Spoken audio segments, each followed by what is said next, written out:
Stiamo per iniziare, potete sedervi. We are starting, you can choose your seat.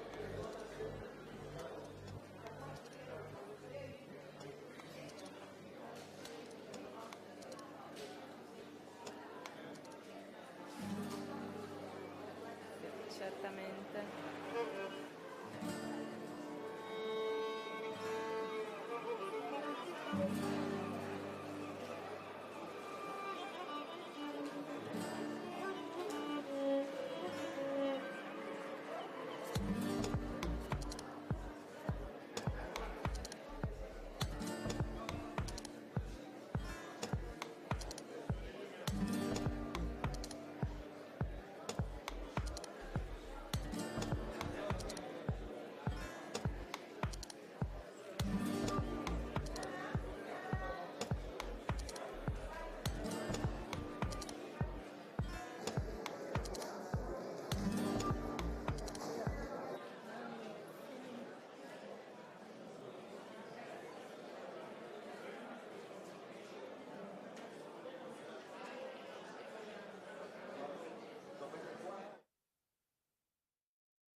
Care e cari compagni, l'ultima 2 minuti vogliamo iniziare la conferenza. Per favore, se ci sono fuori Last few minutes, can everyone please enter, because we'd like to start the conference.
Compagne e compagni, stiamo iniziando.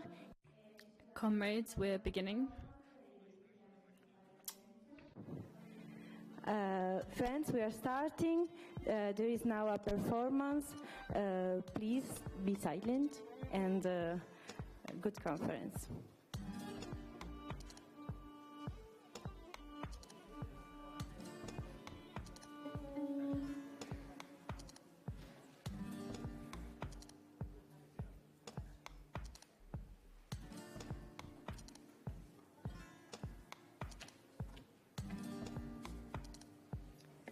Buonasera, ben arrivati, ben arrivate. Good evening, welcome to everyone. There's now going to be a reading of a few texts from Leader Apple. And there will be accompanying the texts a song that Leader Apple really likes.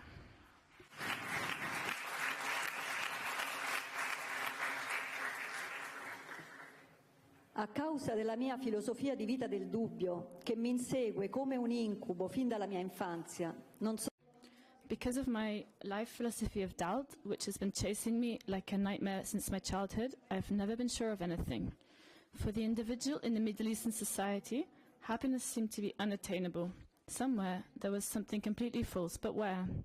I was always full of thoughts, worries and fear, because as long as I can go back with my memory, I had to answer this question myself, although I had wanted someone to help me. I did not want a cheap, false life. I did not want to live without the truth. But where was I going to find it?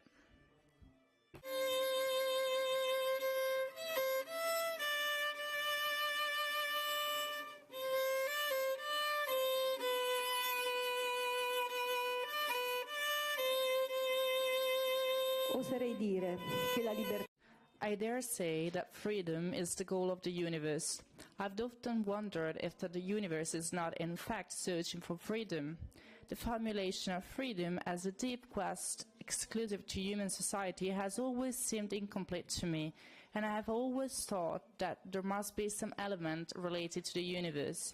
When I think of the particle-energy duality that is the cornerstone of the universe, without hesitation, I would point out that energy is freedom. If quanta are defined as the smallest particles of energy, then we must admit that quantum theory is able to explain almost all diversity. Yes, quantum motion is the creative power of all diversity. I cannot help but wonder if this is the God humanity has always sought. I think it is important not to be selfish when it comes to freedom and not to fall into the reductionism that restricts all freedom to human beings. Can it be denied that the fluttering of the bird in a cage is a fluttering for freedom? Defining freedom as plurality, diversification and differentiation in the universe will make it easier to explain social morality. Plurality, diversification, even if only implicitly, are indicative of an intelligent being's inherent ability to make choices. The level of intelligence and flexibility in a human society is the real foundation of social construction. In this sense, it is appropriate to define freedom as the strength of social construction or moral attitude. Social morality is only possible with freedom. More precisely, freedom is the source of morality. Morality can be defined as the solidified state of freedom, the tradition of freedom, or the code of freedom. If moral choice is based on freedom, then the connection between freedom and intelligence, conscience and reason is analyzed, and it becomes clear why morality can be defined as the collective conscience of a society.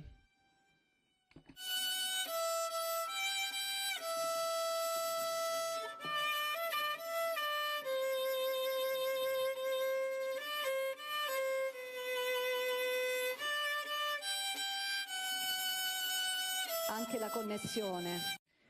The connection between social policy and freedom also seems obvious. The participating subjects of a society become free through the arts of politics. A society that fails to develop politics is doomed to failure. To demand freedom in the absence of policy is a catastrophic mistake. Power and the state arise only when social policy is denied. Where politics ends, power and state structures are at work. Power and the state are where politics and therefore freedom ends. Capital creates the state and the state creates capital. The same is true of any apparatus of power. Just as social policy generates freedom, power and the state are spheres in which freedom is lost.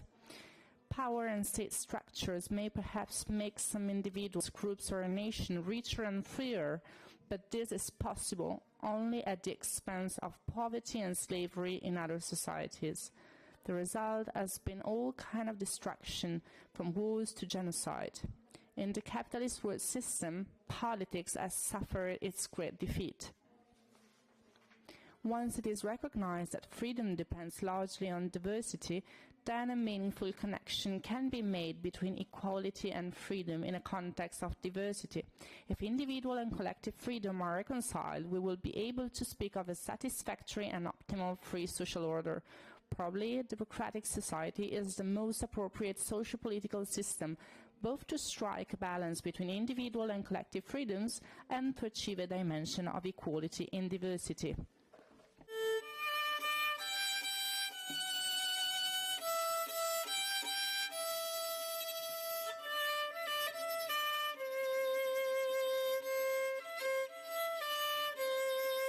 Identità è un concetto.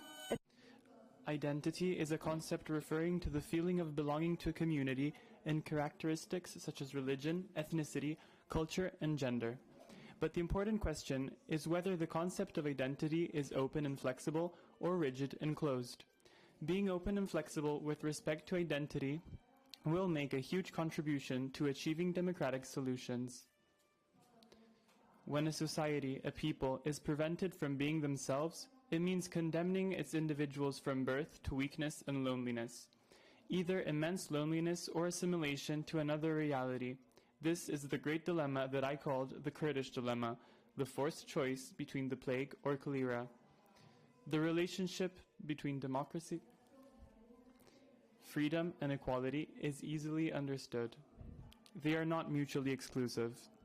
The more democracy develops, the more freedoms develop.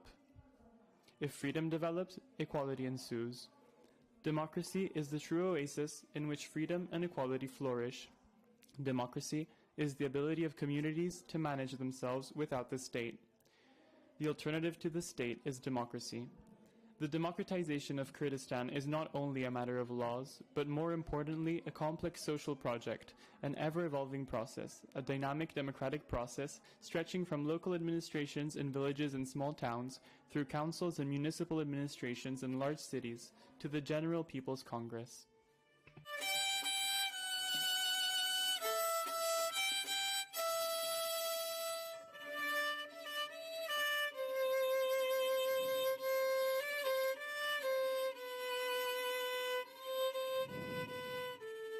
La prima vittima della società gerarchica. The first victim of the hierarchical society was the matricentric system, based on natural authority. Women are the very first social group to be repressed, and this repressive process has long been neglected by the social sciences because of the dominance of patriarchal society even within social studies. The first counter-revolution within society was to drag women step by step into the hierarchical society, causing them to lose all their strongest social attributes. Let us look, for example, at how women were repressed within the family. Think of the so-called honor killings and love killings, a monopoly of men, and we see how the repression endures to this day. If we do not look closely at how the condition of women has changed from hierarchical society onwards, we cannot understand either the structure of the class society on which the state rests, or the state itself. Woman has been ripped out of natural society, pushing her into almost total slavery. All other forms of slavery and servitude have developed as a consequence of the enslavement of women. This means that we cannot analyze and understand the other forms of servitude and slavery unless we first analyze the slavery of the woman. And if we do not overcome the bondage of woman, we cannot overcome the other bondages either. A society can only be called free and egalitarian if women within it are free and enjoy equal rights. To achieve a truly democratic society, a specific organization must be created. A general democratization movement is not enough. Women themselves must create their own democratic goals and organizations. It is necessary to strive for freedom and to understand women's behavior as a cultural revolution. Only those who understand in its totality the way women, or rather man-woman relations, are viewed and overcome, they can truly have a radical and free identity. Unless the relationship of domination and possession towards women is broken down, a free relationship between man and woman cannot be realized.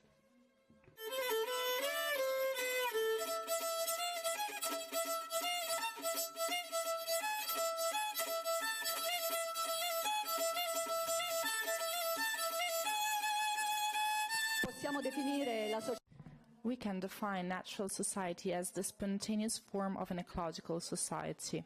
One of the most important social contradictions of the present day is the fact that ecological society has been suppressed step by step by the expansion of statist society. When man enslaved his fellow man, he also brought down the acts of destruction on nature. So the problem of social ecology begins with civilization. Natural society is in a sense an ecological society. Power, which destroys society at its core, also destroys the meaningful connection with nature. If society were not torn apart at its core, there would be no extraordinary ecological problems. Just as one must know the history of women in order to create free women, one must also know the history of ecology if one wants an ecological society. A policy that promises salvation from the current crisis can only lead to a just social system if it is ecological. If ecology and feminism develop further, the patriarchal status system will completely lose its balance. The real battle for democracy and socialism will become a full opportunity of it if it banners its insight on women's freedom and salvation of nature. Only a battle understood in this sense for a new social system can lead to a meaningful exit from the present chaos.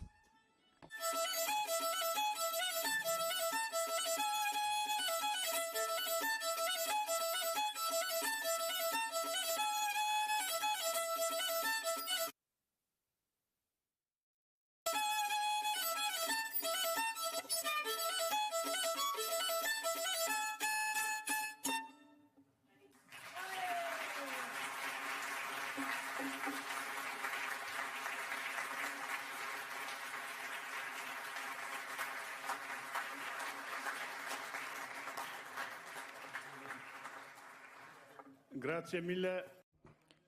Thank you very much to Francesca Minestrella for the music and the words. Dear friends, dear comrades, I'd like to start by thanking the SPI CGIL for having given us this room and for supporting us. I'd also like to thank the municipality of Rome and the cultural representative for bringing the greetings from the mayor. And with deep gratitude, we'd like to welcome everyone to this important conference. We want to thank you from the heart for being here today. It's not just about your physical presence. The fact that you're here in this moment has a deeper meaning. It means that each one of you has contributed in different ways to the cause of the Kurdish people during these long and difficult years of struggle. We're here to thank you, but especially to confront you, because this is a crucial moment. After decades of resistance and sacrifice, today we're nearer than ever to one of the fundamental goals that we gave ourselves 26 years ago, the liberation of President Abdullah Öcalan. As all of us have fought together for his freedom, President Öcalan has never stopped struggling for a political solution to the Kurdish question. And this with this conviction, 2 years ago, we launched a new step in the campaign with the title Freedom for Öcalan, a political solution for the Kurdish question. His resistance in the hard prison of Imrali has generated important results. Firstly, the paradigm of democratic confederalism, which he came up with, has allowed the Kurdish people to transform their own destiny from an invisible people to a people that today is the source of inspiration for many others, whose experience is discussed in social movements and studied in universities across the world. And again today, President Öcalan has taken a decisive step towards peace. His call on the 27th of February for a political solution and a democratic society represents a fundamental guide for the future, not only for the Kurdish people, but for the whole Middle East. Dear friends, your presence here today is also a strong signal, an important support to that call. And that's why we want to thank you again. We hope you all have a great conference. We want this to be a fertile space for confrontation, for reflections, and for shared efforts. And that's why I'd like to begin the work of these days with some words from Gianni Rodari. Very important, especially in this historic moment. I think they can encompass the deep sense of this, which is our struggle. He says, there are some things that should never be done. Not by night, not by day, neither by night. Not on the sea, neither on the land. For example, the war. Thank you very much. I'd now like to pass the microphone to Salvatore Marra, the spokesperson for Foreign Affairs in the CGIL.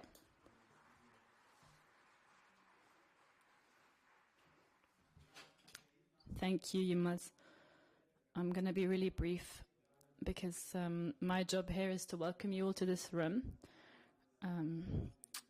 from the trade unions of retired people and from the CGIL, from the working Italians. I wanted to share with you some reflections and wish you a good work. the first reflection. It's become a priority for the Italian trade unions, European ones, and also international, the defense of democracy. It's a word that I believe everyone in this room finds really important. Starting from Italy, the attack that we suffer from the security laws against the right to protest at the world level, and the multiplying of autocracy and dictatorships in the world. I think that it's fundamental that an organization like ours, which this year celebrates 80 years of anti-fascism in Italy, from the liberation, we can't do anything else other than continuing this battle for democracy in a moment in which extreme right, authoritarianism, and nationalism and dictators seem to be growing. And the news of this time, we think about Argentina of Milei, is that these dictatorships are actually elected by the people with majorities. So I was saying, we have a task. Who believes in democracy, self-determination, freedom of people, has a task. So defending this democracy. The trade unions have to defend this with old and new instruments. Struggle, strikes, protests, but also with more modern techniques. Participation of democratic life of the country.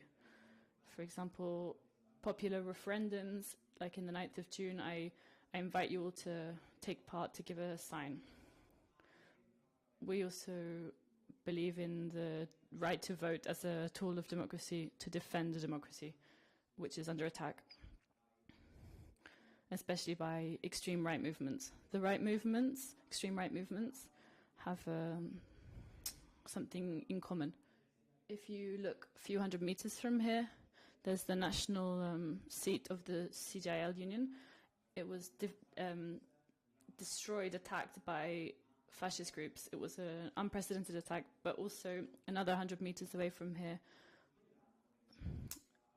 the organization which organized the destruction of this seat of one of the biggest trade unions in the world was allowed to open its own new seat. So this is a clear provocation. Why is the extreme right so annoyed with the trade unions, with who generates civil society, who brings people together? Because the extreme right, we can also see in the periphery of Rome. I'm happy to see here today. It attacks the division. Whoever works collectively, like us, like you, is an enemy, a natural enemy, because it destroys that essential element, which is fear of what's different, fear of who emigrates and steals your job.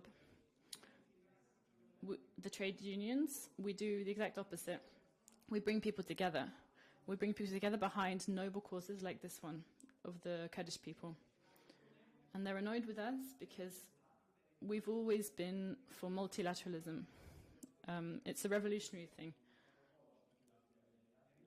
It's revolutionary to say, let's have a political solution when we have European commissions that tell us that we have to have kits because we're going to get bombed by somebody. It's revolutionary today. Talk about multilateralism, defend, for example, the International Organization of Work, the United Nations system. It's because people like Trump and Milei, the dictators of the right wing, they attack and they remove finances from these places where we would be able to build peace, democracy, like the United Nations. Results of the horrible errors of the Second World War. We have to be in these places. I'm going to get to the end of my brief speech. We have to be there in the United Nations. I'd really like to remind you all that the International Organization of Work is the only place where Palestine is an independently recognized state. Palestine can respond because we've been able to, with a lot of pressure, recognize the state of Palestine in this area. It seems like something small, but actually once you start to recognize the rights of people under bombardment in Gaza in this moment as human rights, together like us, it's something revolutionary. We've been flanking people who in Istanbul in Turkey are protesting against the regime of Erdogan that's trying to destroy the democratic voices of the people, even arresting the mayor of Istanbul. We send our greatest solidarity to this battle and to the trade unionists, the activists, the journalists that have all been oppressed in Turkey. We've said that we're with them in solidarity. And I'm going to close highlighting our support to this really important cause and leaving a last message, which speaks to all those places, all those cities in this moment suffering from the harms, the destruction of bombs, violence, and this crazy rearmament that has been reactivated at the global level. I'll say it again because we said it in the squares last year, in the streets, in September, at the anniversary of the Zinjan Azadi revolution, the Women, Life, Freedom. We were saying it together with Iran, the population of Myanmar, to those destroyed under earthquakes, under horrible dictatorships, where bombs are falling, also in Ukraine and Congo. Let's not forget the many so-called forgotten wars that still suffer from harm. And the message from Ocalan, we find a new message, something incredible. It's really an incredible message that we want to support. All the world leaders invite us to turn to violence, but Leader Ocalan has said something completely different and revolutionary. Thank you.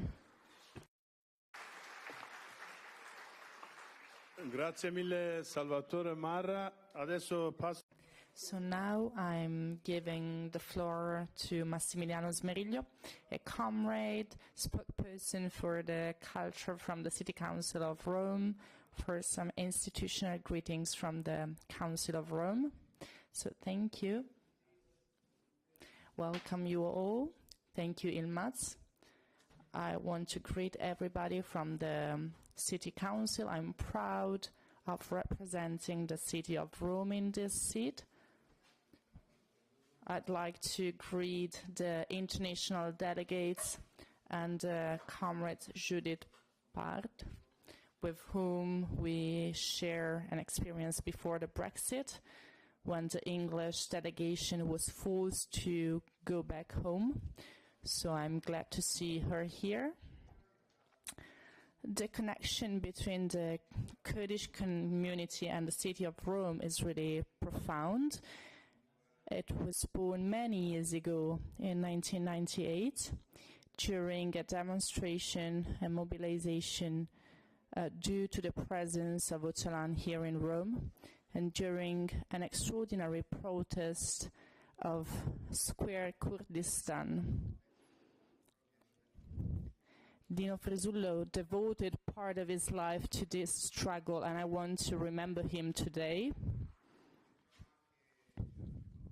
And also Maurizio Russo Spena is here, and they also contributed in a very important way to that protest. And also the presence of Ararat here in Rome. We are trying to rebuild the area of the Mattatoio, but the presence of the Kurdish community is really welcomed here, and it's going to remain in this context even after the renovation. Yilmaz was referring to the statement of the 27th of February, historical statements, in which it is given to the public debate the possibility to go back from the armed struggle. And one of the answers of the Turkish government has been the arrest of the City Council of Istanbul. I think it is really important what has happened in these last 20 years of armed struggle. So on the one side, incarcerations, violence, and so on, during which the President Ocalan and the diaspora has elaborated a theory, a paradigm, wondering if nationalism could be destroyed by another nationalism, or if it was rather necessary to find another solution, because war cannot be defeated by war and nationalism cannot be defeated by nationalism. Nationalism produces war, patriarchy, and a constant violation of international law. Has happened in Kurdistan, in Syria, and in Gaza every day. Every day we witness the violation of international law. Well, from this approach was given birth to the confederalism, and it means to give dignity to the word democracy, to participation, to the centrality of feminism, and to the struggle against patriarchy. To put together what oligarchs today, the true oligarchs from the US, what they want to break. They tell us that liberty, freedom is not compatible, cannot go together with democracy. But here we have an example of the opposite. I think it is not easy to change society. I don't think it's easy to change ourselves. The approach to the political line stances that we have, it's not easy while you fight against ISIS and Daesh in Syria, while you face incarceration. But this is what happened, and I think that this is a real patrimony that the Kurdish movement and Ocalan gave us. They gave us an approach towards political category that lead us to imagine a new society. And I think it would be a really good struggle to be done together, to consider, to give birth after these days, a campaign to give to President Ocalan the Nobel Prize.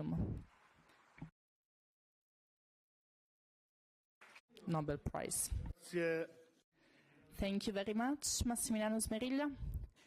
And now we leave the floor to Professor Karianne Wessenheim, the message from the Nobel Prize for the campaign.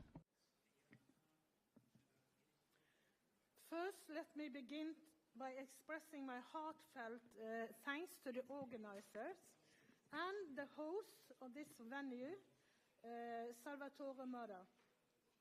I also greet the Minister of Culture of the Municipality of Rome, who just spoke. Thank you. Massimiliano Smiriglio. And also a special thanks to and greeting to the representative of the DEM party, which is with us here, and representatives of the autonomous administration of North and East Syria. Is it okay? And it's a pleasure also to have with us Öcalan's nephew, Mr. Ömer Öcalan. It's truly an honor to speak before such a remarkable gathering of hundreds of delegates here in Rome, representing unions, social movements, legal minds, scholars, activists, political parties, officials, artists, and many, many others. And they are from across the globe. Your presence is a testament of the growing momentum of a campaign that began just in October 2023. Since its launch, the campaign has sparked off a powerful wave of international solidarity. People from every corner of the world have rallied behind Mr. Öcalan's call for peace and democratic society, answering with a resounding message of support for peace, for dialogue, and for the possibilities of a new beginning. And the energy is just growing. We have seen firsthand how this campaign has inspired mass mobilization and elevated the conversation around peace, even in these early stages. And now, with this Rome conference, we have this chance to mark a true turning point, one that could shape the future of this movement and help carry it forward with a renewed strength. Importantly, this momentum isn't limited to grassroots movements. The United Nations, members of the European Parliament, and several national governments have begun to recognize the potential of this fragile but vital peace process. The campaign has also won the backing of an extraordinary range of supporters, including numerous Nobel Peace Laureates. Just recently, 70 Nobel laureates, led by Professor Jody Williams from the US and Dr. Shireen Ebadi from Iran, they lent their voices to the cause, urging key political leaders to embrace the path of peace. On March 27, exactly 1 month after Mr. Öcalan's historic call, Jody Williams stood at the European Parliament and delivered a powerful appeal. And this statement, her statement, was signed by over 250 individuals and numerous organizations, including a resounding chorus of support. Now, in honor of this very conference and the glimmer of peace in the horizon, Jody Williams and Shireen Ebadi have taken another bold step. They penned an open letter addressed to the same global institutions and to President Erdogan, reminding us that in a world beset by conflict and division, Mr. Öcalan's vision stands as a powerful beacon of hope. Let this gathering here today be more than a moment. Let it be a milestone in a movement that grows stronger with every voice, every action, and every step towards lasting peace. I have the pleasure of reading the letter to the institutions on behalf of Jody Williams and Shireen Ebadi, which will eventually be signed by several Nobel laureates. Williams and Ebadi sends their warm greetings to the campaign and to this conference. I will now read a letter. To the attention of the Committee of Ministers of the Council of Europe, the European Court of Human Rights, the European Committee for the Prevention of Torture, and the UN Human Rights Committee.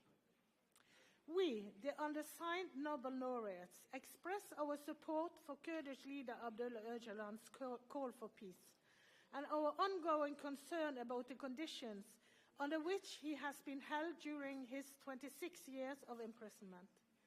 In a time of intensifying conflict around the world, Mr. Öcalan's call for peace and democracy in Turkey stands as a beacon of hope for the peoples of the region.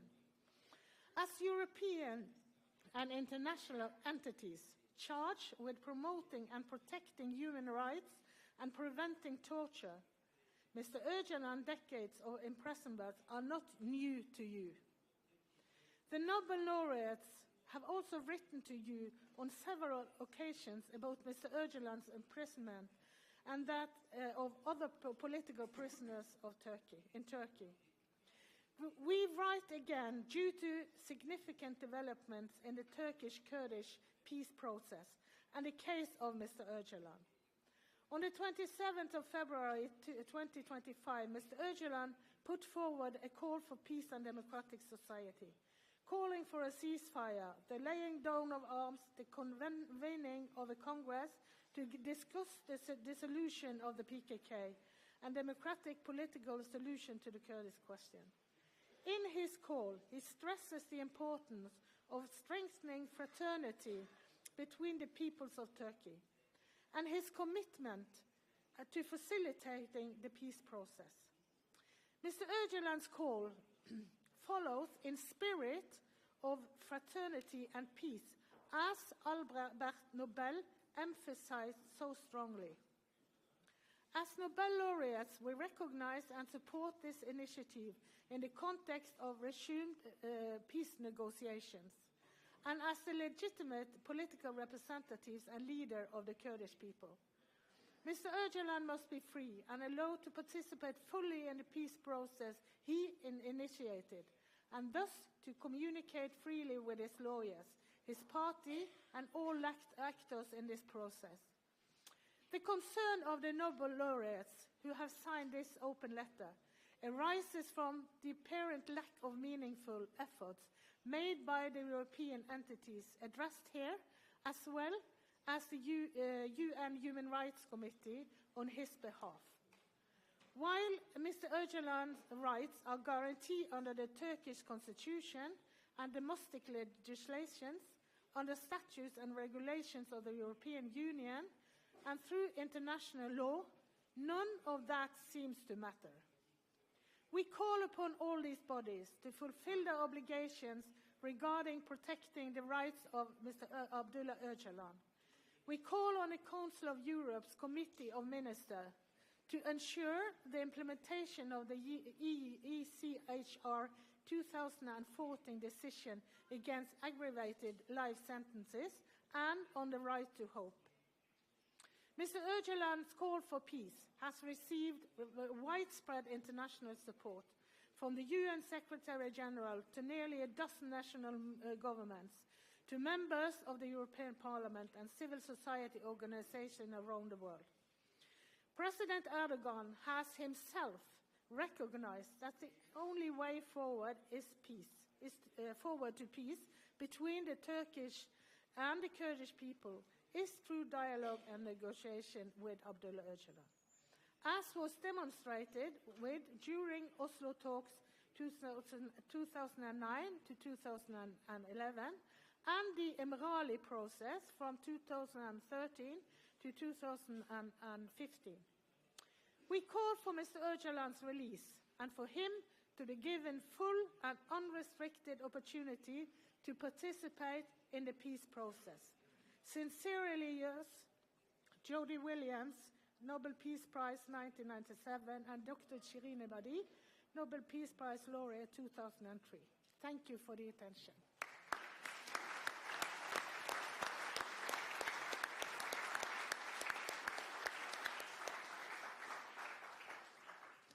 Molto grazie. Thank you very much. And now we leave the floor to Simon Dubbins for the International Network Freedom for Ocalan and Unite the Union.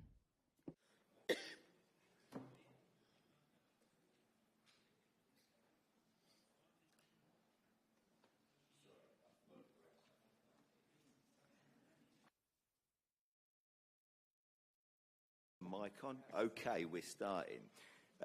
Look, colleagues, let me begin just by saying thanks ever so much for the invitation to be here. It is a real pleasure and a privilege to say a few words at this extremely important conference. My name's Simon Dubbins. I look after the international work for Unite the Union, one of the largest trade unions in the UK with over 1 million members. And I'm also the chair of the Trade Union Freedom for Öcalan campaign in the UK. I want to start as well by saying a huge thanks to Nilofer and the KNK for all the work in organising this event. You do a fantastic job under very difficult circumstances. And I want to put on record our thanks to our sister organisation, the CGL, who we've always worked very closely with and have always been our point of political reference here in Italy. It really is fantastic to be with you all. Colleagues, I want to start actually where I intend to finish as well, which is to say from the very beginning that although things are moving and critical steps are being taken with regards to Abdullah Öcalan's situation and the moves towards peace, the reality is the situation remains extremely fragile And it's absolutely essential at this moment that nobody relaxes and thinks that we're on a march that is now inevitable. The reality is it's still very fluid, very dangerous, and we need to make every single effort and continue our campaigns to keep the pressure on for the freedom of Abdullah Öcalan and a new peace process. Despite the good progress, we should be under no illusions. There is still huge repression and huge violence. But things are definitely changing fast, and I think what's important about this conference is that it gives us a tremendous opportunity to actually talk about what's happening, reflect on what's happening, and try and chart the best possible way forward for everybody.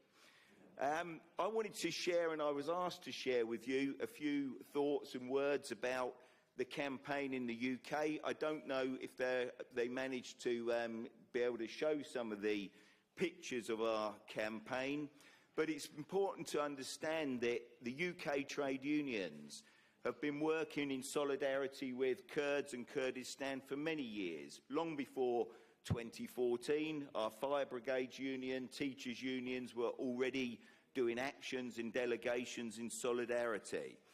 Our bigger campaign really began, though, as many did, around the time of Kobani, when people were watching with disgust and horror at what was going on, the brutality and barbarity of the ISIS attacks, and watching in awe and wonder at the Kurdish resistance that was going on, and also utter disgust at Erdogan and his open support for ISIS and refusal to allow Kurdish fighters to cross to assist their colleagues in Kobani.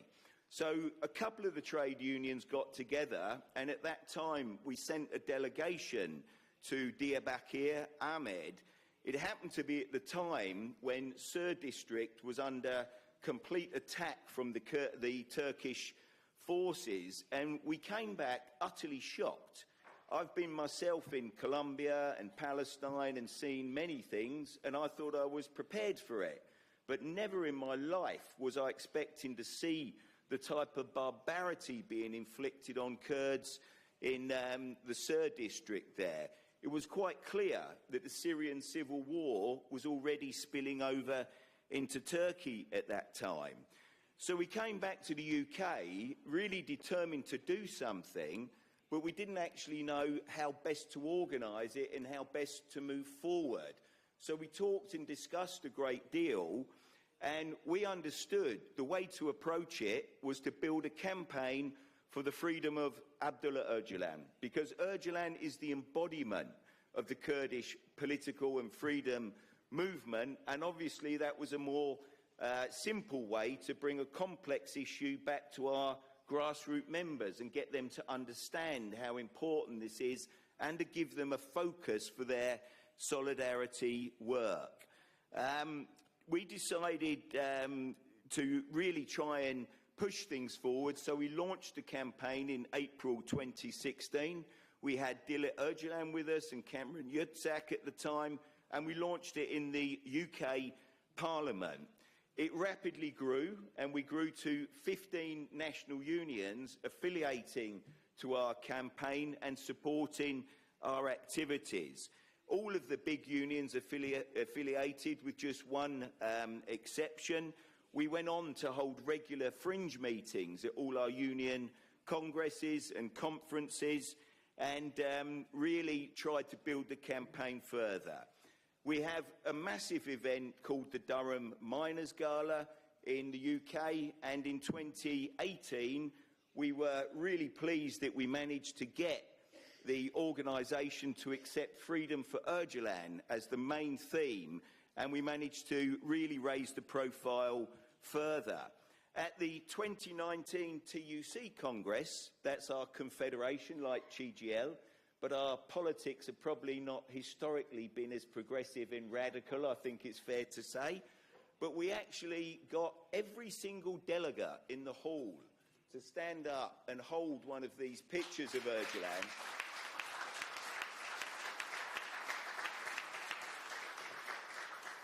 And that demonstrated our real solidarity and sent a real message to the Kurds that they were not alone and that Abdullah Öcalan had not been forgotten.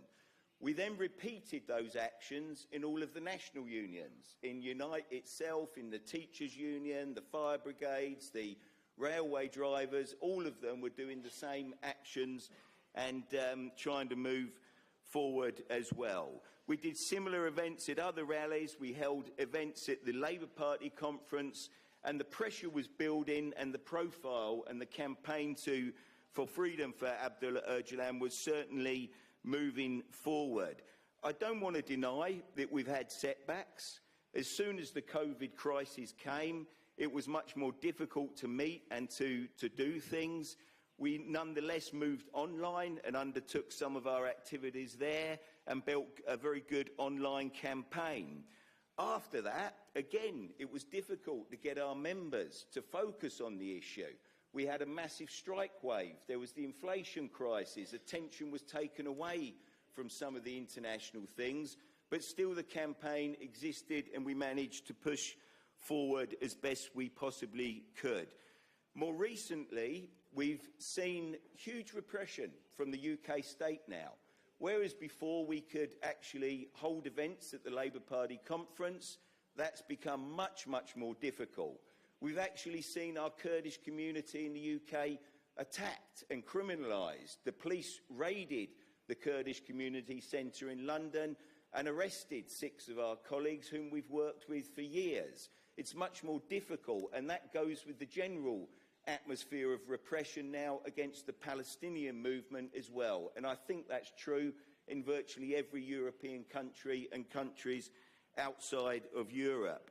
But there's no doubt in this age of nationalism, the far right and Trump and some of the things that my colleague here referred to, we're in a difficult atmosphere, but it's more essential than ever that we try to keep moving and keep our support for the freedom of Öcalan and the Kurdish freedom movement moving.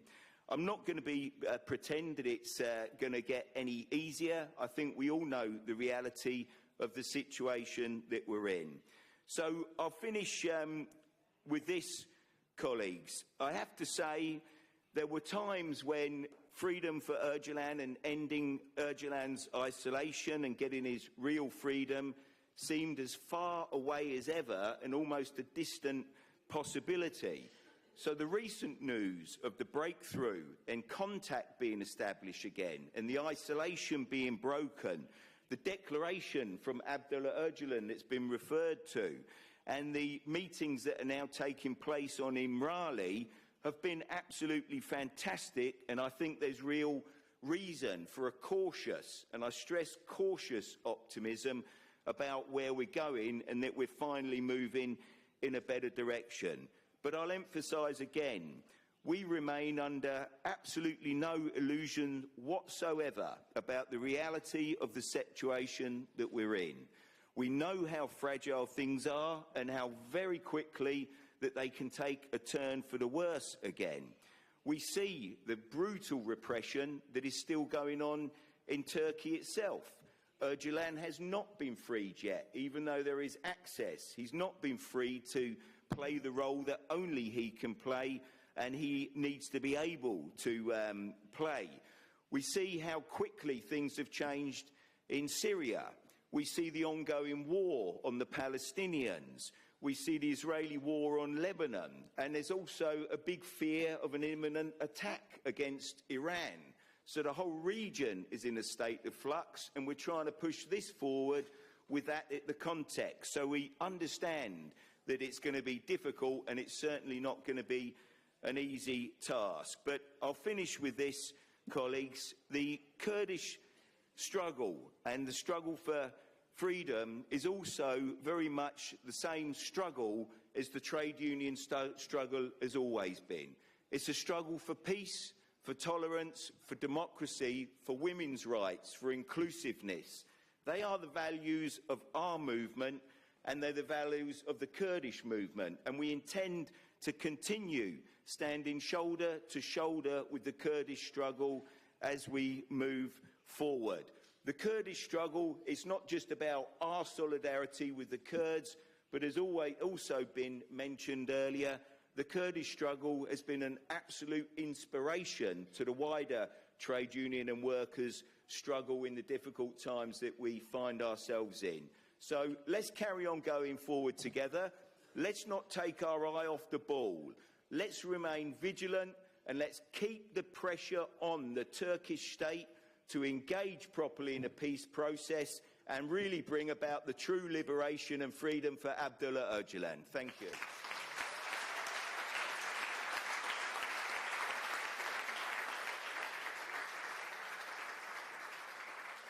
Grazie mille, Simon Dovens. And now I'm leaving the floor to Zubede Zumrud, spokesperson for the campaign Freedom for Öcalan.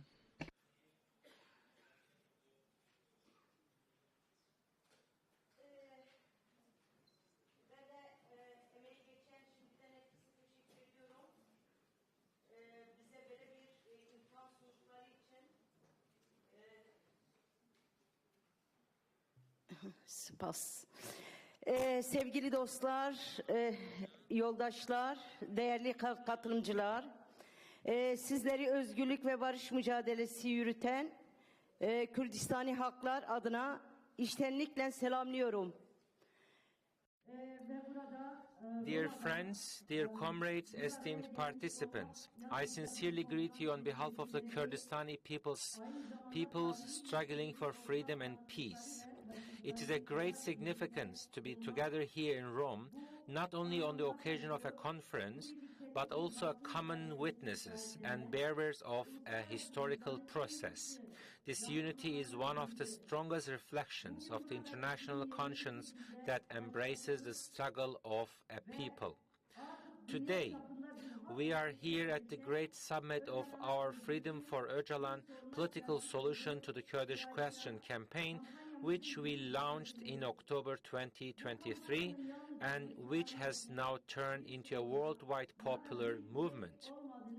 I would like to emphasize that this campaign is not just a call text, a slogan or a wish, but the name of a collective historical process with the will to transform the world. This global campaign is not just a signature drive or a temporary activism process. It is the voice of the conscience, hope, and desire for resistance of the peoples of the world. With actions, meetings, marches, panels, regardings of Öcalan's books and vigils in hundreds of cities of 5 continents, Abdullah Öcalan's freedom has become the common demand not of a people, but of tens of thousands of people in favor of humanity. This movement is now more than a campaign, it is an internationalization of peoples. Today, the world is in the grip of systematic crises, wars, authoritarian governments, and ecological destruction. The chaotic situation created by capitalist modernity can now be felt in every corner of the world. Social tissues are disintegrating, nature is being plundered, and the woman's gains are retreating. And in this age of crisis, the democratic confederalism paradigm developed by Mr. Öcalan offers an alternative worthy of human dignity. This model, based on women's freedom, people's assemblies, and ecological society, is a promising way out, not only for the Kurdish people, but for all peoples. Dear friends, and dear comrades, Kurdish people's leader Abdullah Öcalan has been crucially punished with isolation since 1999, that is for 26 years, for paving the way to freedom for oppressed peoples and women with his ideas. For 26 years he has been subjected to torture.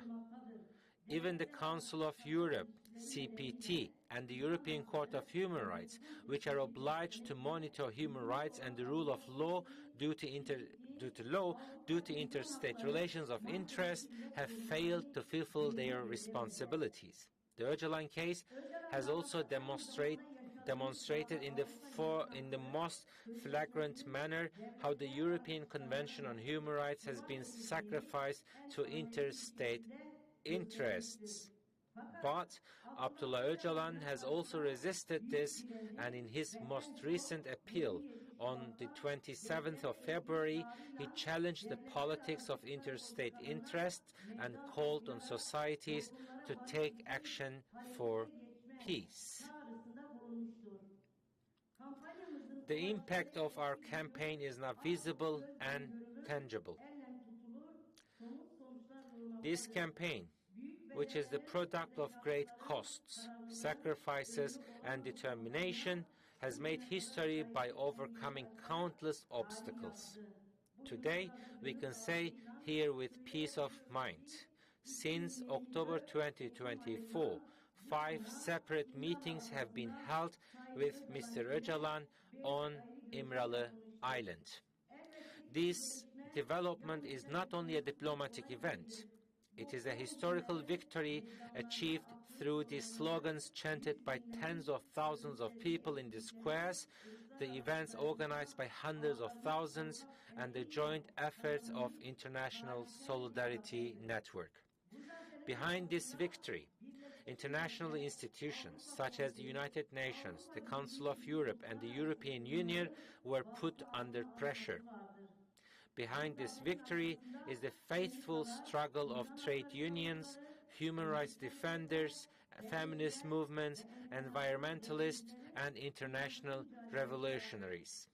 Today, thanks to this struggle and the relentless resistance of the Kurdish people for 26 years, Öcalan's ideas are reaching millions of people. Democratic confederalism is being discussed worldwide, and it is taking shape as the new language of resistance. And the most importantly, the historic call made by Mr. Öcalan on the 27th of February 2025 once again demonstrated how meaningful and powerful this solidarity and struggle is. That call resonated as a manifesto of peace and freedom, and not only for the Kurdish people, but also for the peoples of Turkey, the peoples of the Middle East, and the world community. This call once again declared that a democratic coexistence between peoples is possible, and that a society without war and exploitation can be established. However, the realization of this call is only possible with the physical freedom of Mr. Öcalan, because he is not only a producer of ideas, he is also a will for peace, a capacity for solution, a march of the peoples. His freedom is the freedom of the peoples. Today, there is a new authoritarian wave growing over the world. This wave threatens the future imagination of not only for the poor, women or youth, but also the entire humanity. In the Middle East, these threats are much more burning, much more destructive. In Syria, the fanaticism of the Hayat Tahrir al-Sham type, which developed after the Ba'ath and ISIS, threatens the will of the peoples. In Iraq, centralist, oppressive, and sectarian structures take the breath away from the peoples. In Iran, women-led popular movements are being suppressed and intimidated. In Turkey, repression against democratic politics is being institutionalized through trustee policies that usurp the will of the Kurdish people. On a global scale, authoritarian regimes united with capital are trying to drown the entire planet in darkness. In this picture, Öcalan's paradigm is a breath of fresh air for the peoples and hope for the future. Dear friends, dear comrade, Nelson Mandela said many years ago, "I have walked that long road to freedom. I have discovered that after climbing a great hill, the only one finds that there are many more hills to climb." So today, we are also on that long road. Mr. Öcalan's resistance in İmralı for a quarter of century is most of the most important stops on this march. This path is based not only on comradeship, but also on the will of an organized people. This will resonate not only with the Kurdish people, but with the whole world, from Latin America to Asia, from Europe to Africa. This march is no longer the march of nations, but of humanity. I would like to take this opportunity to thank all those who have contributed to the campaign, who have worked hard, and who have shown solidarity with us from all over the world. Every individual, every organization, every movement that takes part in the struggle is the carrier of this process. Especially the international support shown by the trade union movements, academic circles, women's organizations, and local people's assemblies constitute the strongest pillars of this struggle. We will continue to grow this solidarity. Our goal is even greater in the upcoming period. We will not only ensure the freedom of Mr. Öcalan, we will also build the common future of the peoples in line with the paradigm he proposes. We will popularize democratic confederalism not only as a proposal, but as a way of life. Finally, I would like to share with you a poem written by Mr. Öcalan in İmralı. This poem carries not only a longing, but also the spirit of our call. This poem is one of the greatest epics of the Yazidi people. It is an epic of love, freedom, and heroism. As a people's leader, Mr. Öcalan has always attached great importance to the place of the Yazidi people in democratic Kurdish nation building and has made significant contributions to preserve this culture. Öcalan wrote, "I wish I was with Dervish-e Avdi in the mountains of Shingal. I wish I could dive into the plains of Mosul on the backs of white horses. When Dervish was shot, I should have carried him on my shoulder to the mountains of Kurdistan. I would have told him, look, thousands of Adules are here. Thousands of the 12s are here. Rest in these mountains. This is where the goddesses are enthroned. Death, no matter where it comes from, and no matter how it comes, don't mourn anymore. That's the sharpness of Kurdishness, and the free life is the real thing. I wish I said." We will carry this call together at every stop from now on, because this path is a path that builds not only the past, but also the future. Today, raising this call from freedom from Rome has a historical and symbolic meaning, because in 1998, Mr. Öcalan came to the city with the aim of building peace and democratic society. However, as a result of an international conspiracy, he was forced to leave, and then he was captured. Today, 26 years later, this call for Mr. Öcalan's freedom, rising from the same city, is the strongest expression of the will to confront history and establish a free future. We would like to thank everyone, especially our friends that have been supporting us for the last 1.5 years. Thank you very much for their efforts, and we hope that this struggle will continue. Long live freedom, long live the resistance of peoples, long live leader Apo, and long live women, life, freedom. Thank you.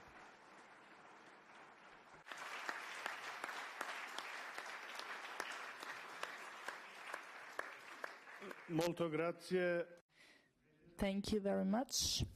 And now we'll need to leave this table for the first panel. I would like to invite Doctors Gisela Pentiker and Father Aris to come here, please.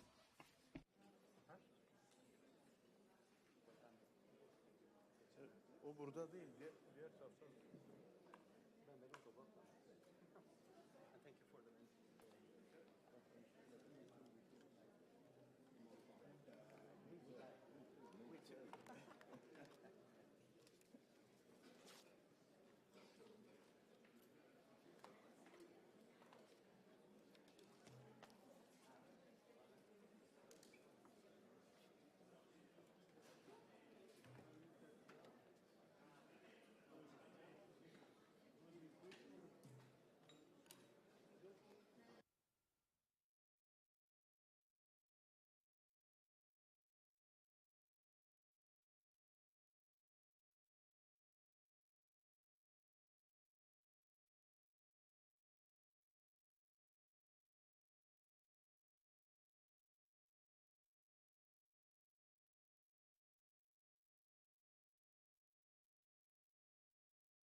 Compagne, compagni, Dear comrades, please do not leave the room, because we are not going to make a break. So we are starting immediately. Okay. remain in the room, because now we are starting again. Thank you.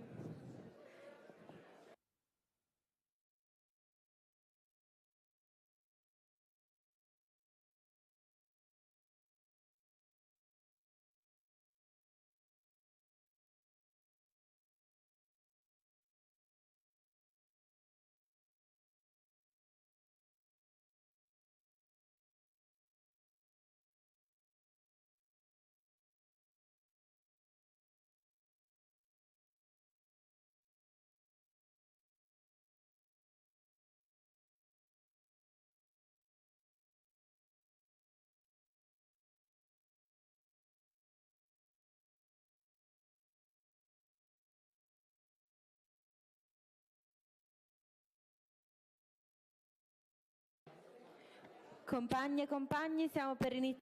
Dear comrades, we are starting. Please remain seated. Please remain at your seat. We are starting again. Thank you.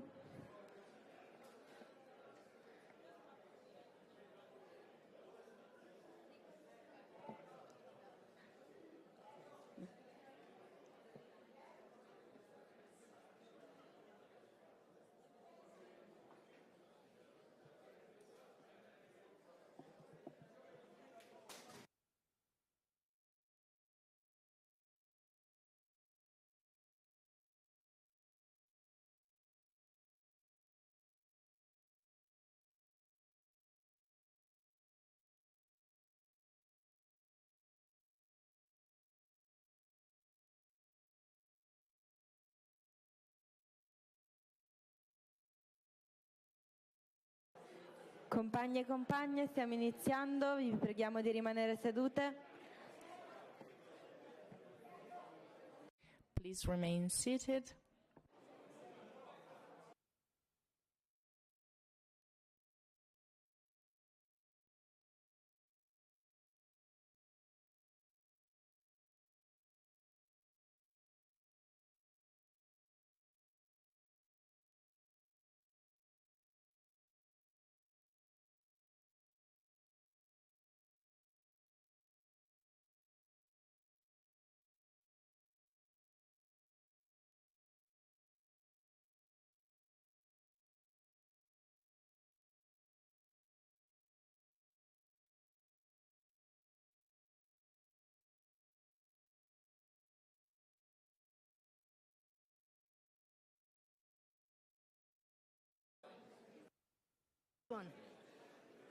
We please ask the members of our podium to come up.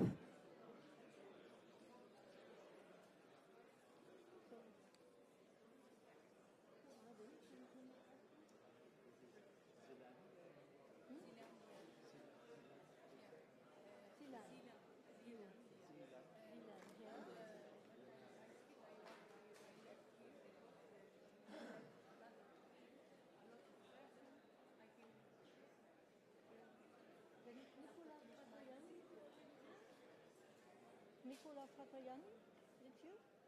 And you are? Emily. Hello. So Nicola we have, Emily we have,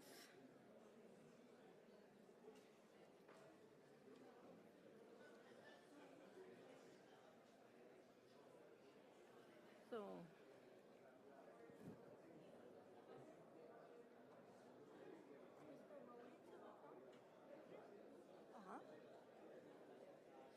yeah. So we have here Emmanuel Fernandez. Yeah. Mr. Keski. Mr. Keski.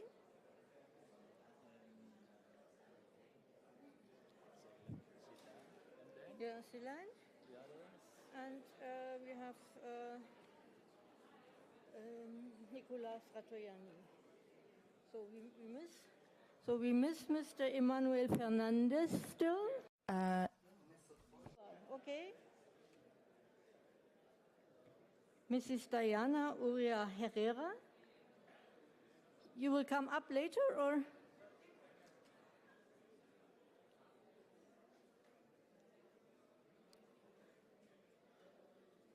Mr. Maurizio Acerbo.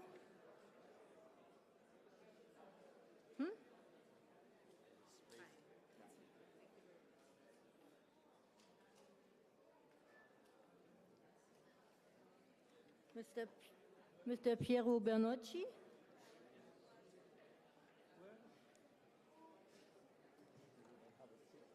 We don't have, good afternoon. We don't have enough chairs, huh? I'm afraid.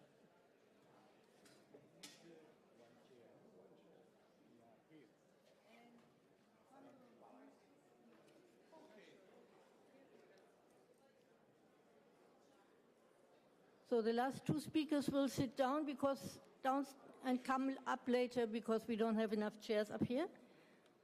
Yeah, maybe. Okay. Can you move a little bit to insert? Yeah, okay. You come. Very good. So I think we have everybody.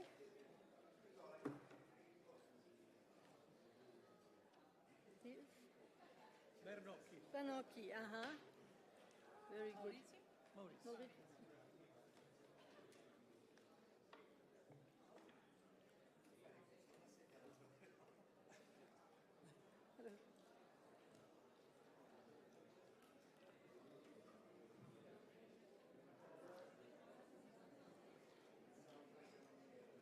So,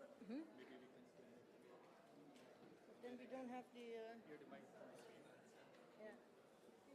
So we can move here a little bit. We can move here a little bit. Can you use this mic? It's very far away. This one as well. Yeah.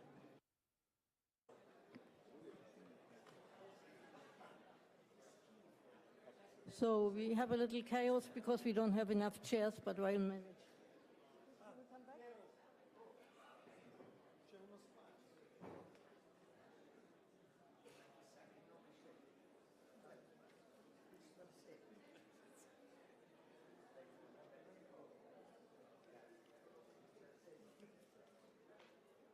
So we miss Mrs. Maria Aguirre, Julian Aguirre, I don't know. I think she's down there. He's down there, okay. So she will come up and change then.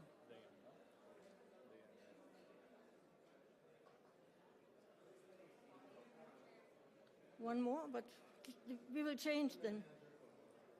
We will change then.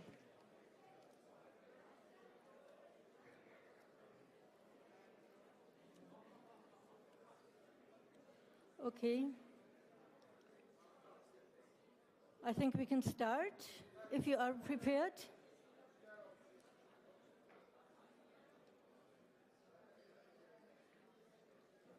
My name is Gisela Pentecker. I'm from the German branch of the IPPNW, the International Physicians for the Prevention of Nuclear War. And we are part of the campaign since last year. And I'm very happy and grateful that I have been invited to moderate this panel together with my co-moderator, Mr. I have my wrong side, Father Aris. He comes from the Philippines and maybe he can say a few words to himself, but then we will leave the floor to our panelists because they have a lot of things to tell. And they will give us an overview about the campaign in the different countries and different movements. So we are very excited to hear what are the challenges, what already has been achieved in the different countries. So we will always call them by name when they are on their turn. We lose too much time if I tell who they are now in the beginning. You want to say something? Good afternoon, everybody. I'm Father Aris Miranda, a Catholic missionary and a member of Migrante Philippines, one of the big groups of migrants here in Italy, and not only in Italy, but elsewhere in Europe. So we are, in behalf also of the National Democratic Front of the Philippines, we are expressing our solidarity to this cause-free Ocalan, and of course, especially to the questions of the Kurdish people. Thank you for having me here. Thank you.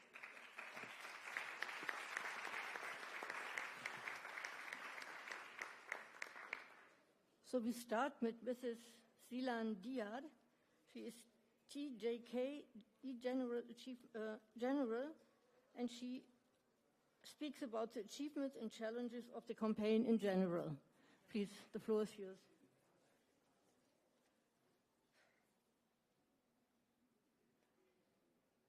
Benvenuto tutte e a tutti, io parlo curdo, la mia lingua. Welcome everybody. I will be speaking Kurdish, which is my own language. My Italian is not very good, and I prefer to speak in Kurdish. I would like to greet you all at the beginning, and on behalf of the organizing committee of this conference. It's more than almost 2 years. There are so many people. They put a great effort. They became a part of our voice to break the isolation on Imrala Island. I would like to greet all my brothers and sisters who put their power into this struggle, put their great effort.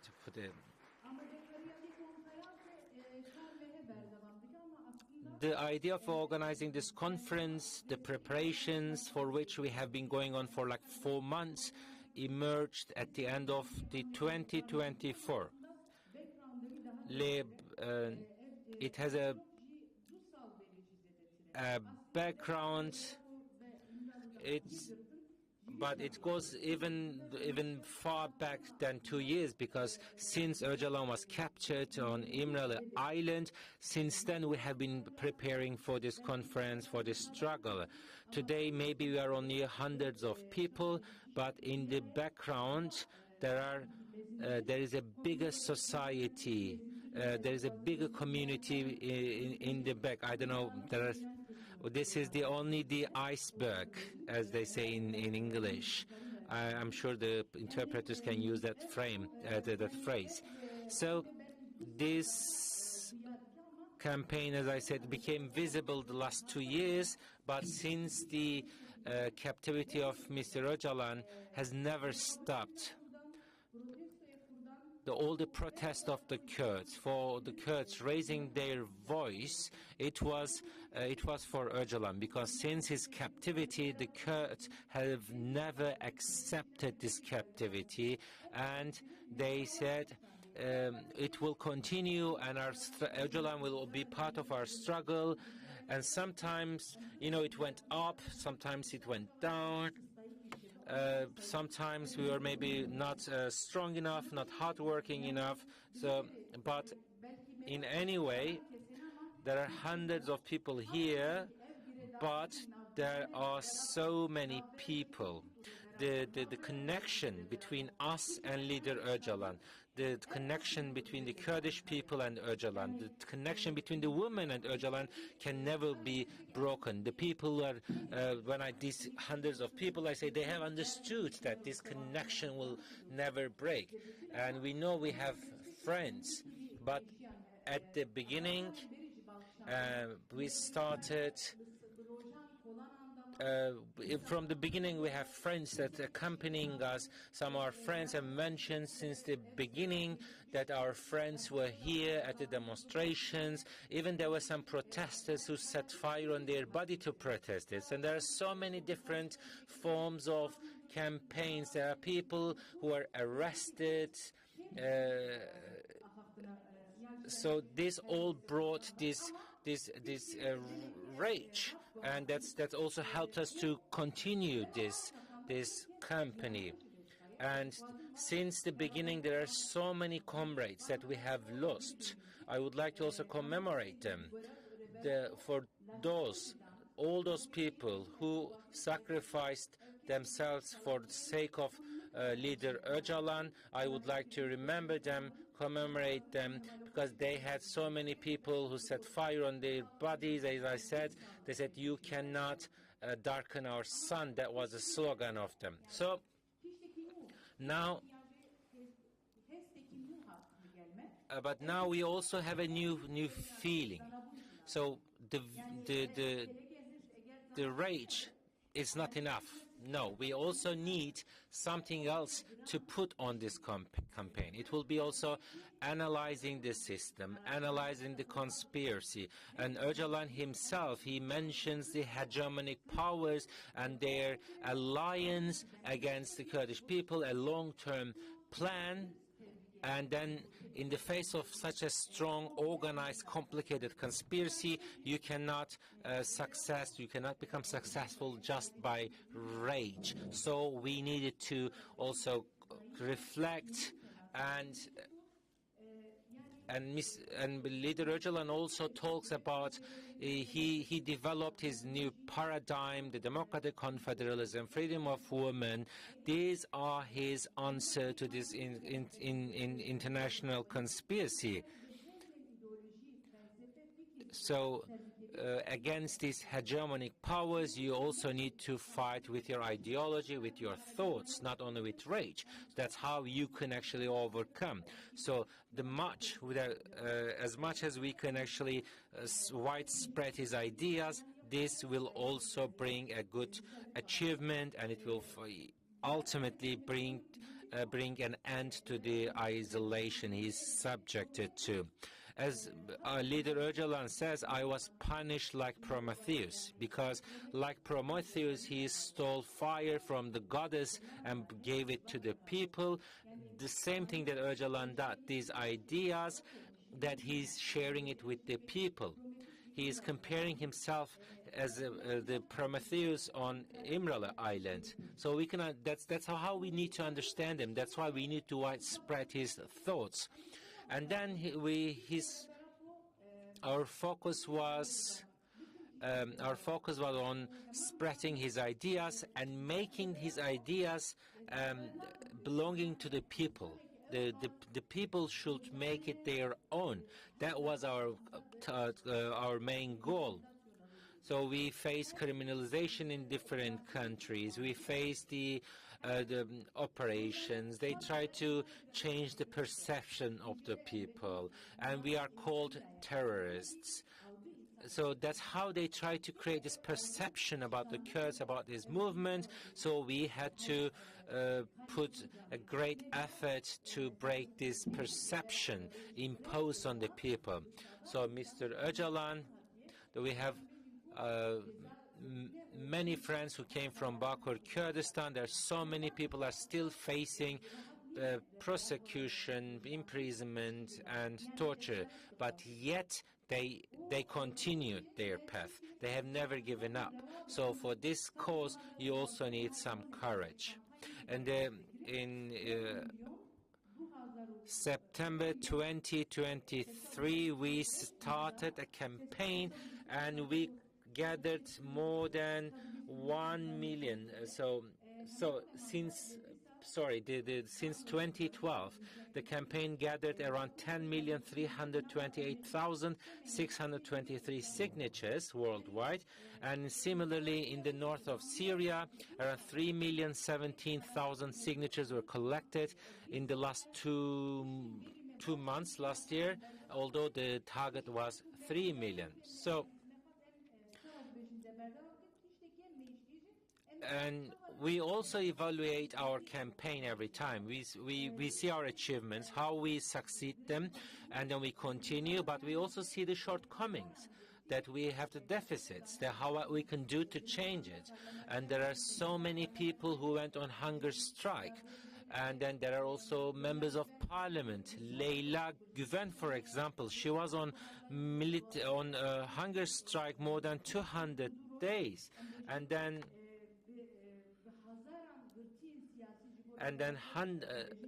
thousands of political prisoners in Turkish prisons, they also went on hunger strike. even the prisoners who are deprived of their rights in the prison, they actually they broke this, and then they climbed the mountains, and what they were, so with their strong will they managed it. And we know that there is a saying that what makes a hole on the stone, it's not the strength of the water, but the continuity of the water. That was our understanding.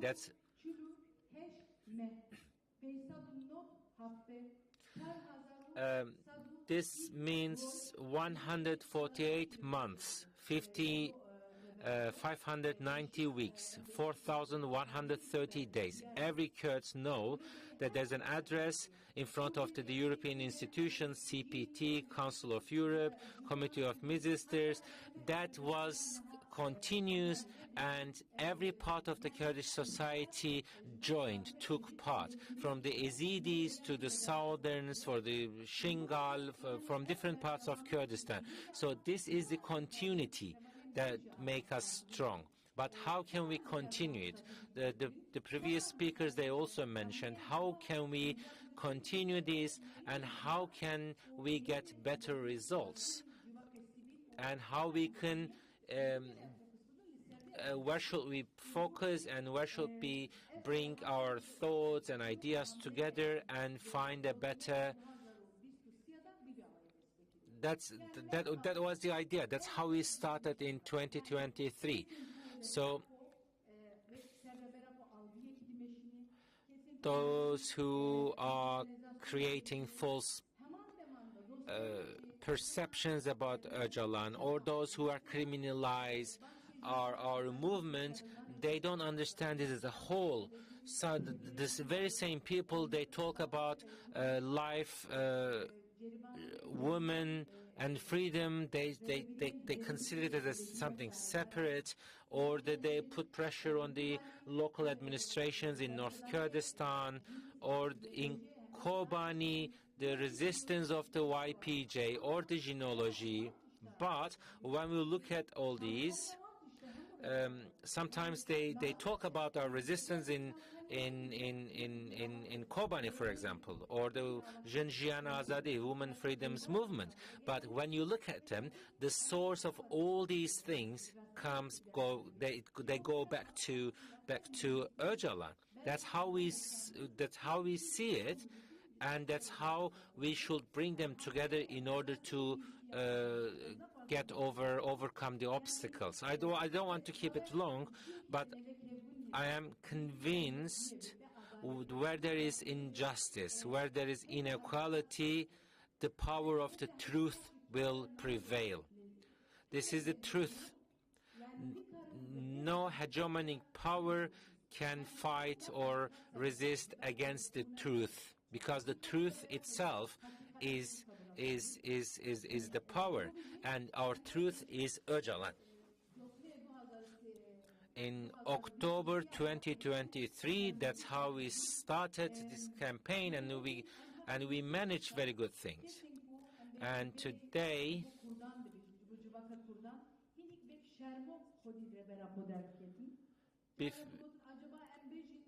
before that, we know that there are so many Kurds who are like hesitant to support Öcalan, or even some of our international friends, they were very hesitant in terms of supporting Öcalan. They were concerned that they will be criminalized, they will be connected or associated with so-called terrorists, but we broke that hesitation.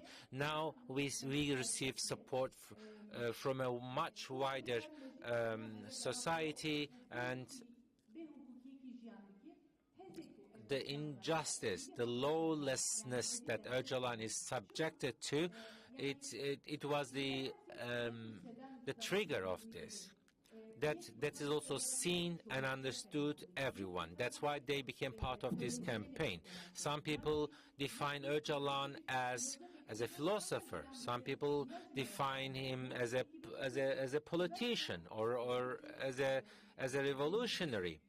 So,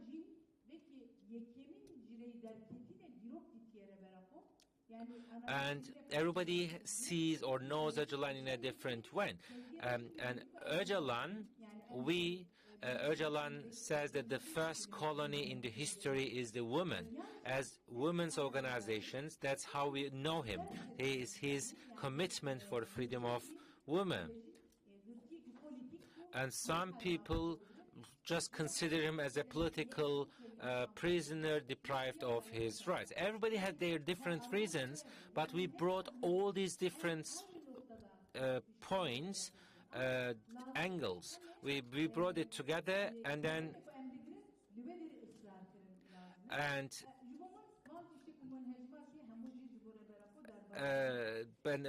everybody had their different reason, but what we needed was a strong will. In more than 150 cities, 105 cities, we had press conferences in 4 continents. We also had reading days and introduced his work to the people. But this is on one side. We had this social movement, social mobilization, but on the other hand, there was also a legal fight. There are procedures, court cases.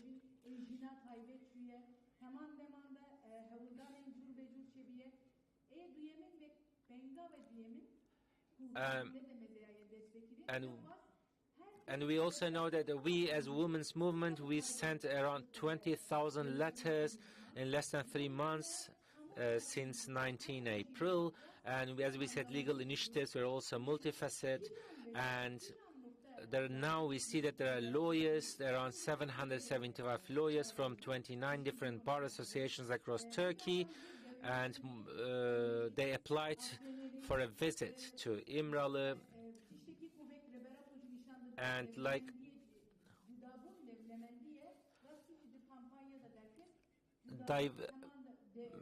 Leader Öcalan defines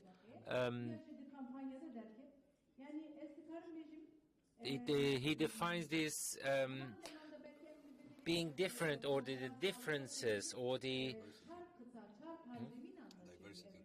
diversity is the richness of our society. So that's what we did. We brought different people, diverse groups, and we did it on 4 different continents.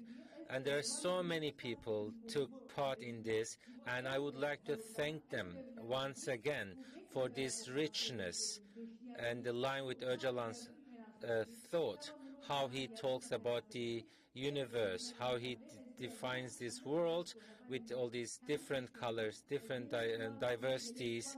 Once again, I would like to thank them for their effort, and I believe that it is a very critical process, and this is a we're at a crossroads. We Kurds sometimes we have a saying. We said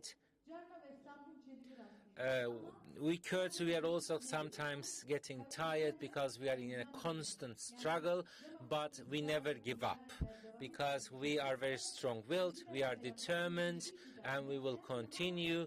And now the last visit, together with our Mr. Öcalan, gave us hope again.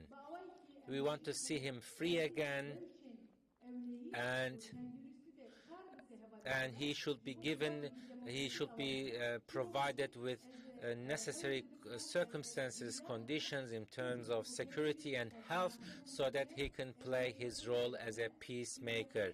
Once again, thank you very much for joining us today, and we are welcoming your support for future, and let's put hands in hand and bring Öcalan to freedom. Thank you very much.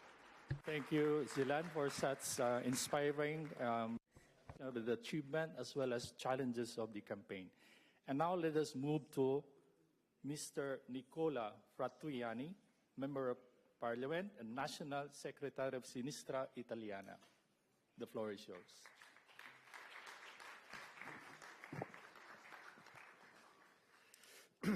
Grazie innanzitutto per questo. First of all, thank you for the invite. I'm here to say once again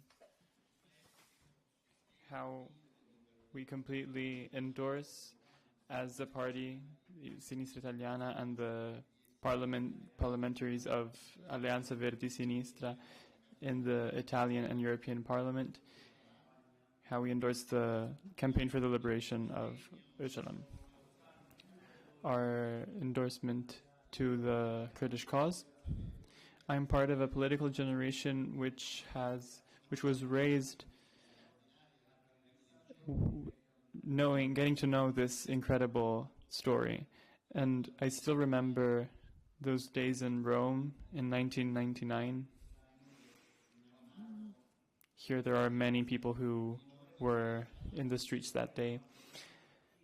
The day when Öcalan in Rome gave us the possibility to imagine the dawning of a new era, but that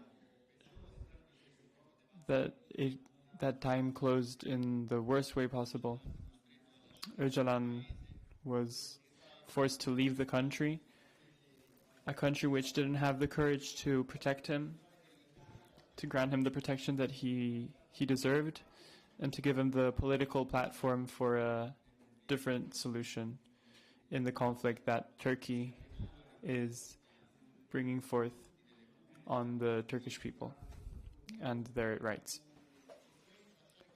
Öcalan was forced to leave the country and then was arrested in Kenya and transferred to the prison where he is still imprisoned in for 26 years. An imprisonment which violates the most basic principles of human life and humanitarian rights. In these years, we have kept being part of this story with all the tools we have, even in the Italian and European Parliament. In many occasions, also not explicitly dedicated to this matter, but we have still made initiatives explicitly tied to Öcalan's story and his experience, Syrian Kurdistan, Rojava, democratic confederalism. But even when the political debate didn't have to do specifically with this, we still tried to keep this matter alive, this topic alive, and to make sure that it didn't disappear from public debate. There was a time when the institutions of the Italian Republic discussed this, but for many years this debate has been expelled from Italian Parliament. Only a couple years ago, in June 2022, when the Italian Parliament voted to ratify the decision of Sweden and Finland to enter NATO, only 2 years ago, I was the only member of Parliament who voted against that choice, and not just because of my opinion on the geopolitical situation on NATO and what was happening in the world at the time, but I was the only member of Parliament who reminded everybody that in that treaty, which was waiting for the approval of Erdogan, had as a counterpart the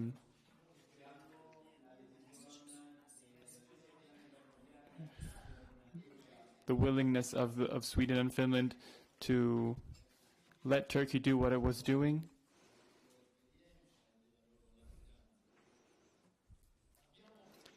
We often, with Yilmaz, we have often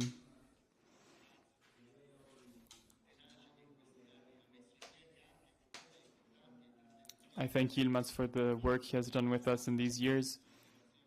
We have tried many times to launch the campaign again and every initiative which could be in solidarity with the Kurdish cause at every level. And we have done this not only for justice in the face of Öcalan's detention and the incredible repression that is constantly unfolding, with a double standard that only looks at some conflicts with one eye and turns a cold shoulder to the other conflicts. We also did this because of the acknowledgement and the gratitude towards an extraordinary people, an extraordinary man such as Ocalan, who even in this condition, keeps offering incredible theoretical ideas. And we've done this also because experiences such as Rojava hasn't only been, as a part of the public debate in this country says, it hasn't only been because in Rojava they have fought for us, on behalf of us, against ISIS. But it's also because the experience of Rojava and of democratic confederalism is extraordinarily useful for our own political struggle, for our own political perspective, for now and for tomorrow. An attempt and the success a partial success of this experiment in one of the areas which is most hostile to democracy in the entire world. This experience remains a great beacon for us, which we have to deepen our understanding of, and it's an important part of the global scenario today. Today, the discussion around the question of democracy and its stability is crucial.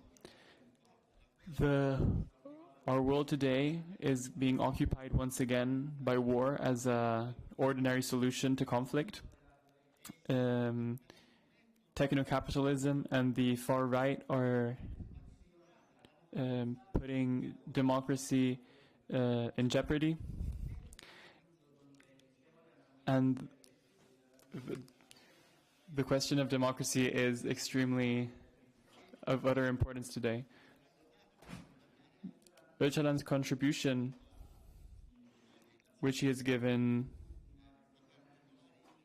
is of great interest and extremely precious. It's not just a matter of solidarity for us, but it's a matter of primary political interest. In this story, there's a lot for us to learn, but a lot for us to build as well. So we need to use every tool, and that's what we try to do, each one with their own tools. Utilize every occasion to support the efforts that try to rebuild the possibility of a democratic process. Hope has been rekindled with the last few steps taken by Ocalan, but clearly hope isn't enough. Pressure from the international community and civil society has to keep going on Turkey, on Erdogan. Turkey is still a country where repression and democratic backsliding is becoming increasingly worrying, such as we can see from the arrest of the mayor of Istanbul. And so this confirms the necessity to keep pressure high, even from the entire international community. From this point of view, when in the Italian parliament a debate was opened on the new phase that Syria is facing after the fall of Assad's regime, we asked that the Italian government revise their relationships with the new Syrian elite and put a few checks in place. First of all, that the process that we see in Syria secures the experience of Rojava, and that it expresses elements of security, and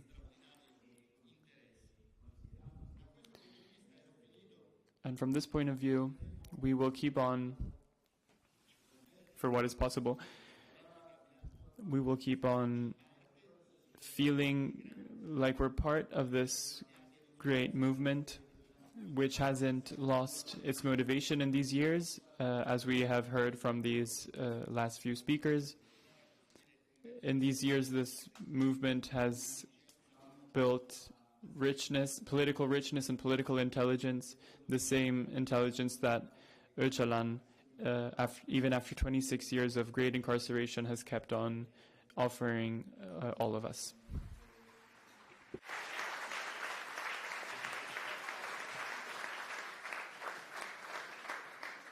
Thank you, Nicola Fratoianni, for your impressive description of the challenges we all face and how important it is that we stand together and that we all try.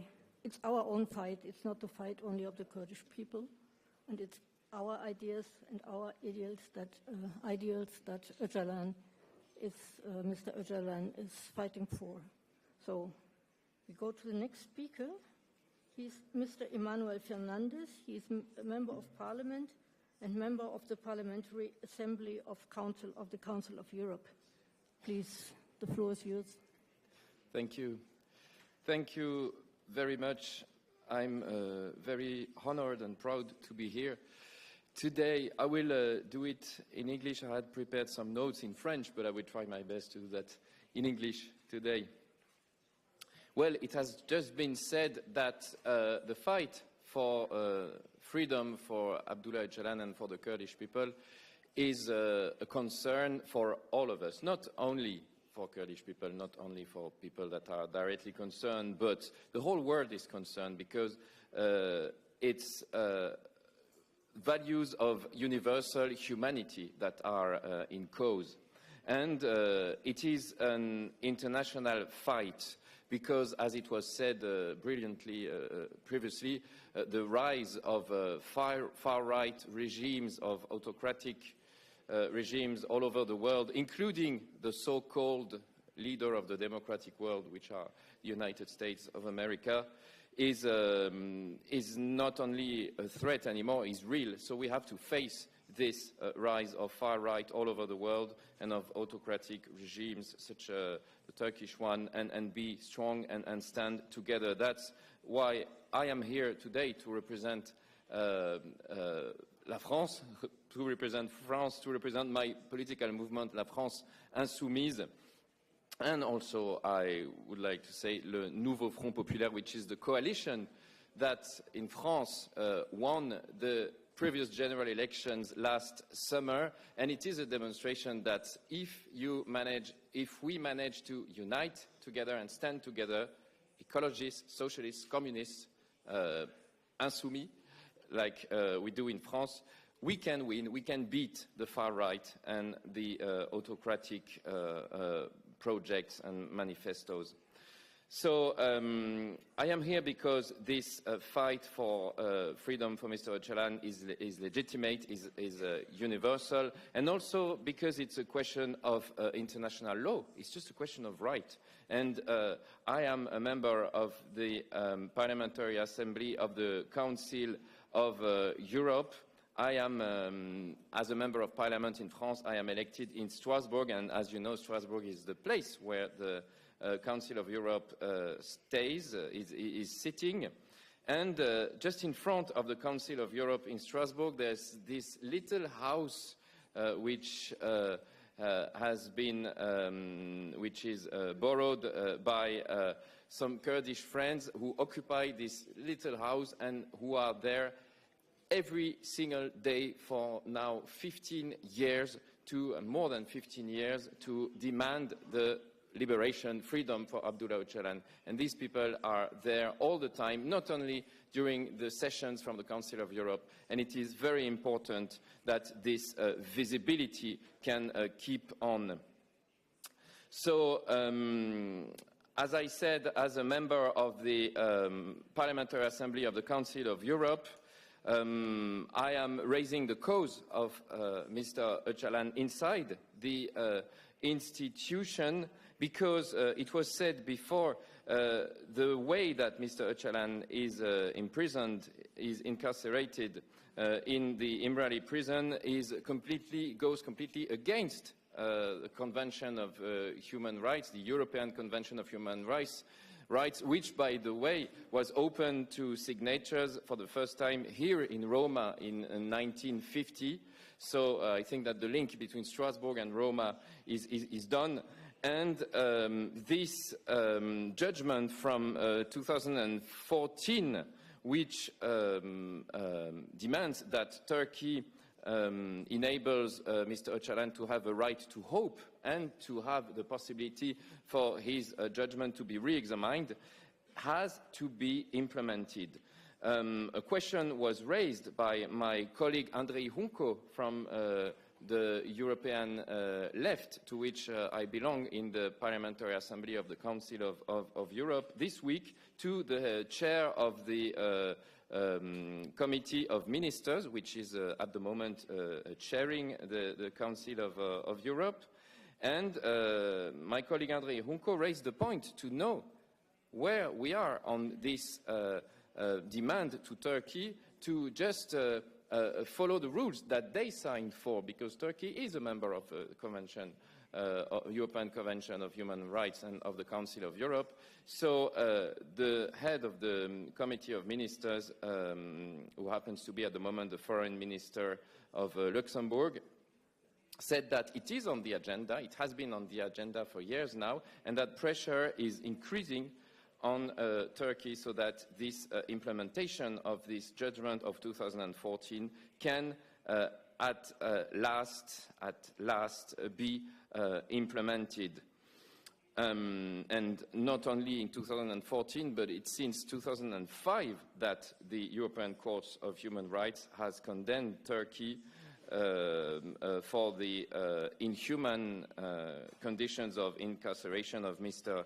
Öcalan, and for the absence of a fair trial and for the possibility to re-examine his judgment. So all these facts are against Article 3, Article 5, Article 6 of the European Convention of Human Rights.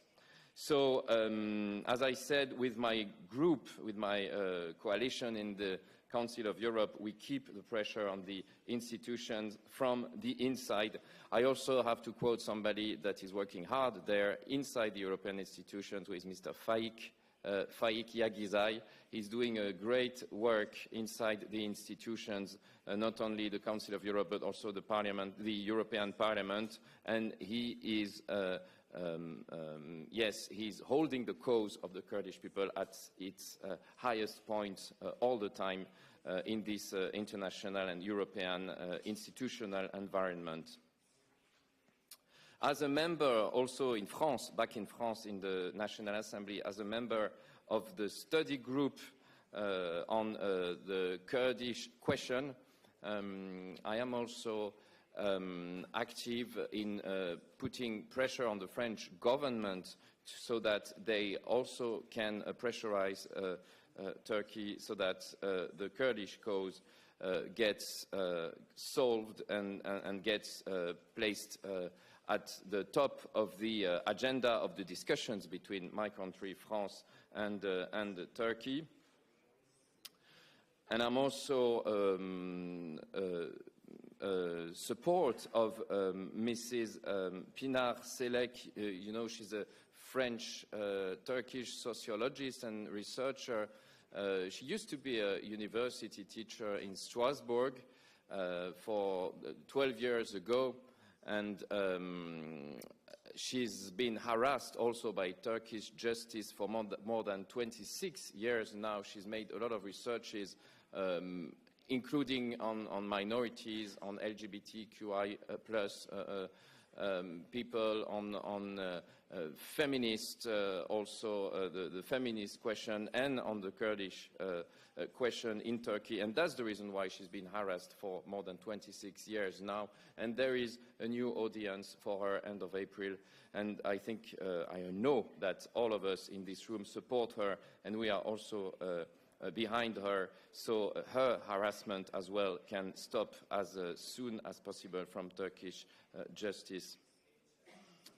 As an ex-member of the Parti de Gauche, which is the left-wing party in France, one of the left-wing political parties, I also must say that in this room we have Mr. Jean-Christophe Célin, who is the national secretary of this left party, the Parti de Gauche, and again, the left wing in general in France stands for the Kurdish cause and for the liberation of Mr. Öcalan. In France, for the last 10 years in Paris, there had been 6 murders of Kurdish activists, 3 back in 2013 and 3 other activists in 2023. And we demand from the French government that they can enable all the investigations on these murders to be accelerated and to find the guilty people who did that. And we also demand that Kurdish activists from France are not extradited to Turkey. That's also one of the demands that we have with my political party, La France Insoumise, which also demands that PKK has to be retired from the list of terrorist organizations from the European Union, because it was said before, I must say that this campaign that we are speaking about now for freedom for Abdullah Öcalan, for Mr. Öcalan, has worked and is working, because I was first elected in June 2022. Obviously, as I said, I was aware of the urgency for the Kurdish people to be free and to be recognized. But as an elected person, as a member of parliament since 2022, my engagement, my investment in this campaign for freedom for Mr. Abdullah Öcalan was boosted, was really accelerated by this campaign, through this campaign. And this is the reason why I'm part of you today. I am in this room and I have the chance and the honor to be at the microphone today. And I must tell you that I will not stop trying to do my best to help the Kurdish people and to help inside the institutions for the liberation of Mr. Öcalan. Just to conclude, yes, there is a peace process. Yes, there has been this declaration from Mr. Abdullah Öcalan from the Imrali prison. But obviously, for a process, for a peace process to go on and for negotiations to take place, you must have 2 parties at the same level. You must have same conditions for both parties to prepare their arguments, to consult their lawyers, and you cannot consider that the leader, the natural leader of one of the sides, which is the side of the Kurdish people, is in such inhuman inhuman conditions and in such indignity. So obviously the success of the peace process can only go together with freedom for Mr. Öcalan. So this is why we will keep on, from France, from everywhere, from here, from Italy, from Britain, from Germany, from everywhere, from all over the planet, keep on speaking up and speaking as loud as possible for the liberation of Mr. Öcalan. And thanks again for having me today, and I am proud to speak up for this right and this universal cause of the Kurdish people. Thanks a lot.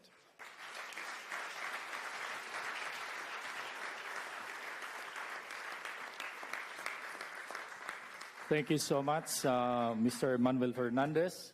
Indeed, there's a really great need for pressure at the Parliament, and at the same time, a strong international solidarity for the cause of Öcalan and, of course, the Kurdish people. and all those people who have been struggling up to now. And now let's move to our next speaker, Ms. Diana Orea Herrera, a member of the Parliament of Basque Country. Please, the floor is yours. Thank you so much. In this case, I am going to speak in Spanish. Arratsaldeon guztioi eta mila esker gu Euskal Herriko lagunok, Euskal Herriko militanteok beti Kurdistanekin.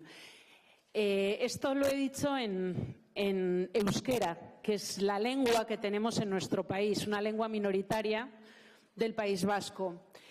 Quería, antes de empezar, poner en valor el gran trabajo que están haciendo las compañeras de traducción, porque no es nada fácil lo que estamos haciendo hoy.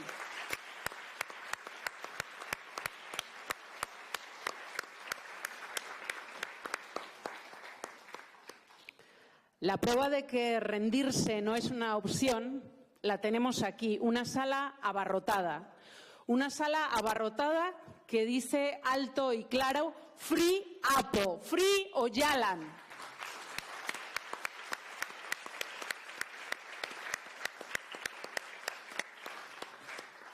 Desde los pueblos del mundo y sobre todo desde los pueblos oprimidos, nos hermanamos y desde luego para Euskal Herria, para el pueblo vasco, Kurdistán es un hermano de lucha, el pueblo kurdo es un hermano de lucha con el que hemos hecho un largo camino y con el que seguiremos haciendo camino, porque no hay que olvidar nunca de dónde venimos.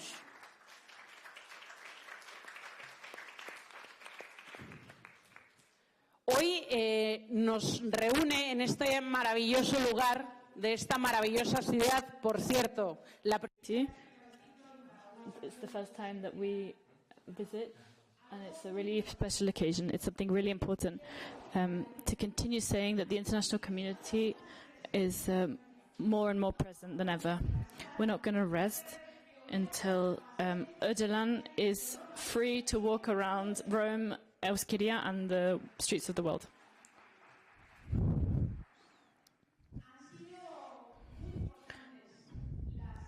The actions that we've carried out from our country have been very important in order to demand the liberty, the freedom of Öcalan, to demand the liberty of the Kurdish people and systemic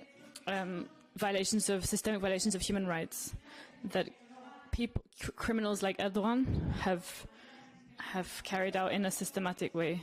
The proof of this is the brutality of the sentence of the Permanent Tribunal of the Peoples. The systematic violations of human rights consist in violations of human rights. And we have to continue denouncing this. We have to continue reporting on this and criticizing this and denouncing that there's a leader fighting for peace in these moments. It's a moment in which war drums are beating. We're talking of a leader that fights for peace, that's carrying out a historic struggle of freedom for his people. And it's more important than ever to say that whoever is fighting for peace is going to continue fighting for peace.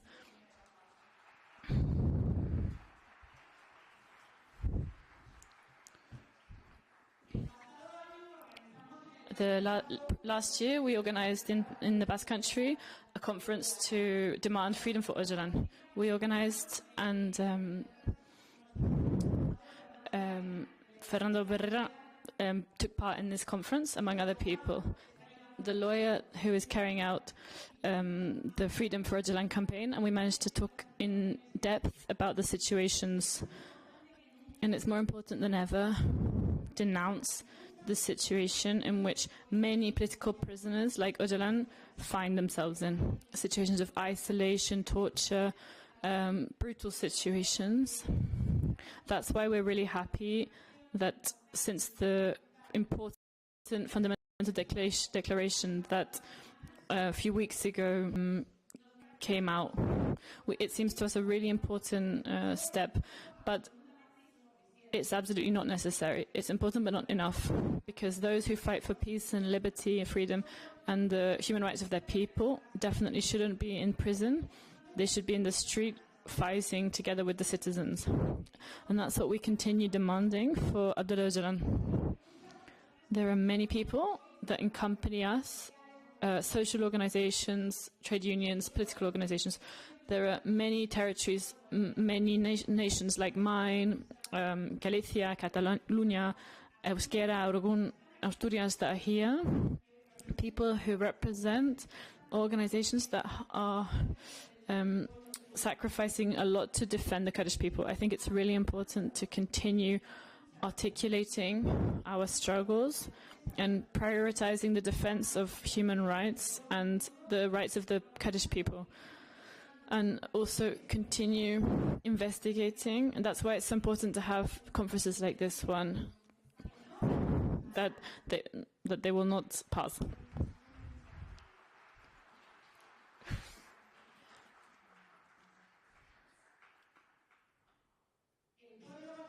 The Basque country is a country that fights for peace. It's a people that fights for peace, looks for peace. We've suffered. We know what it is to have political prisoners in prison. We know what suffering is in the defense of human rights.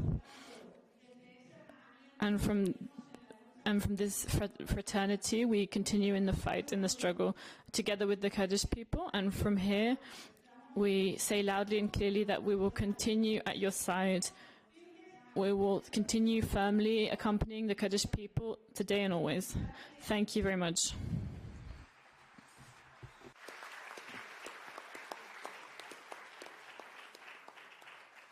Thank you very much. From the Basque position, you have understanding of what is going on in Kurdistan and how important it is to be respected as an own people. So now we go on to Mr. Maurizio Acerbo. He is National Secretary of the, I don't know if I can read it really, of the Partito, but you have it on your papers, della Rifondazione Comunista, from the European Left Campaign Freedom for Ocalan in Italy. You have the floor, please. Grazie, parlerò in italiano. Thank you. I will be speaking in Italian since my English is terrible. But after all, it's a language that has had an imperial role in this story. I want to remember when Öcalan was here in Rome and we were fighting for the acknowledgement of the right to asylum. And there was a phone call to the Prime Minister to ask him not to grant Öcalan political asylum. We have to remember that Europe, the Middle East, and the world had the chance to undertake a peace process many years ago, because President Öcalan here in Italy was here in Italy to launch his proposal of peace. But the answer was 26 years of illegal detention in the prison island of Imrali. I want to remember him, bringing the greetings of our comrade Mantovani, who accompanied Öcalan here in Rome. Our constitution, which was born out of the anti-fascist resistance, says that those who come to our territory from a country where democratic rights aren't granted has the right to political asylum.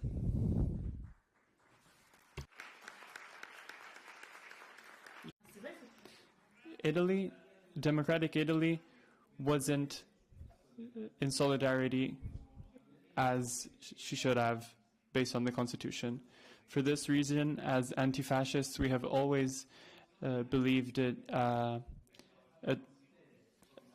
duty for us to contribute to the liberation of Öcalan. We feel we are in debt, and we think about what would have happened in our continent, in our country, when during fascism, if the fathers of our republic had been given back to Italy, to Benito Mussolini, when they were in exile. What would have happened if they had been given back to Hitler and Mussolini?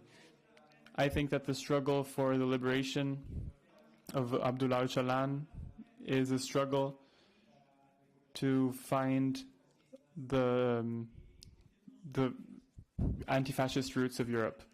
It is also a struggle to remind many that there is no way to peace if not by acknowledging the rights of everybody.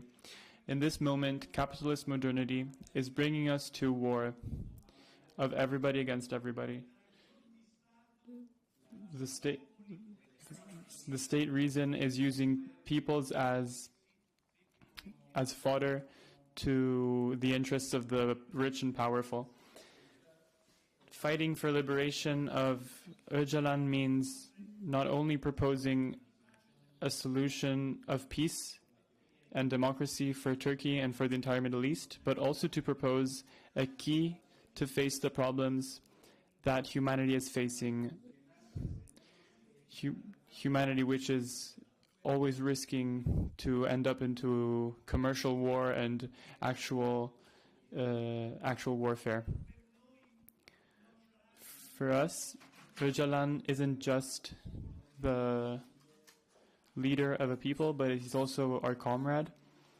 He is an example of revolutionary thought, someone who is capable of renewing ancient ideals and making them adequate to the epoch. We think that a communist revolution is necessary because our history has to be known but also critiqued. And democratic confederalism is a big reference point that has a place in a very long tradition. It has been said earlier that for some, Öcalan is a revolutionary, for some a philosopher, for some an intellectual, for some a political prisoner. He is each and every one of these things. And Antonio Gramsci reminds us from the fascist prisons. He also elaborated a thought that gave the way to a winning process against fascism. Today, Öcalan's struggle is a common one. I can't not remember the various comrades that I have known in these years in traveling through Kurdistan and Turkey. The comrades which are currently in prison in Turkey.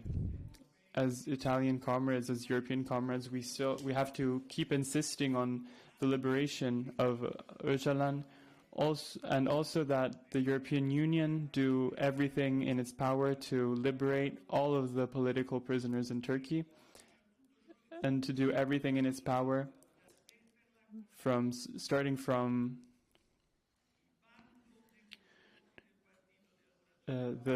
lifting the ban on the PKK and defining the PKK as a terrorist organization has been the way to build the campaign against Apo.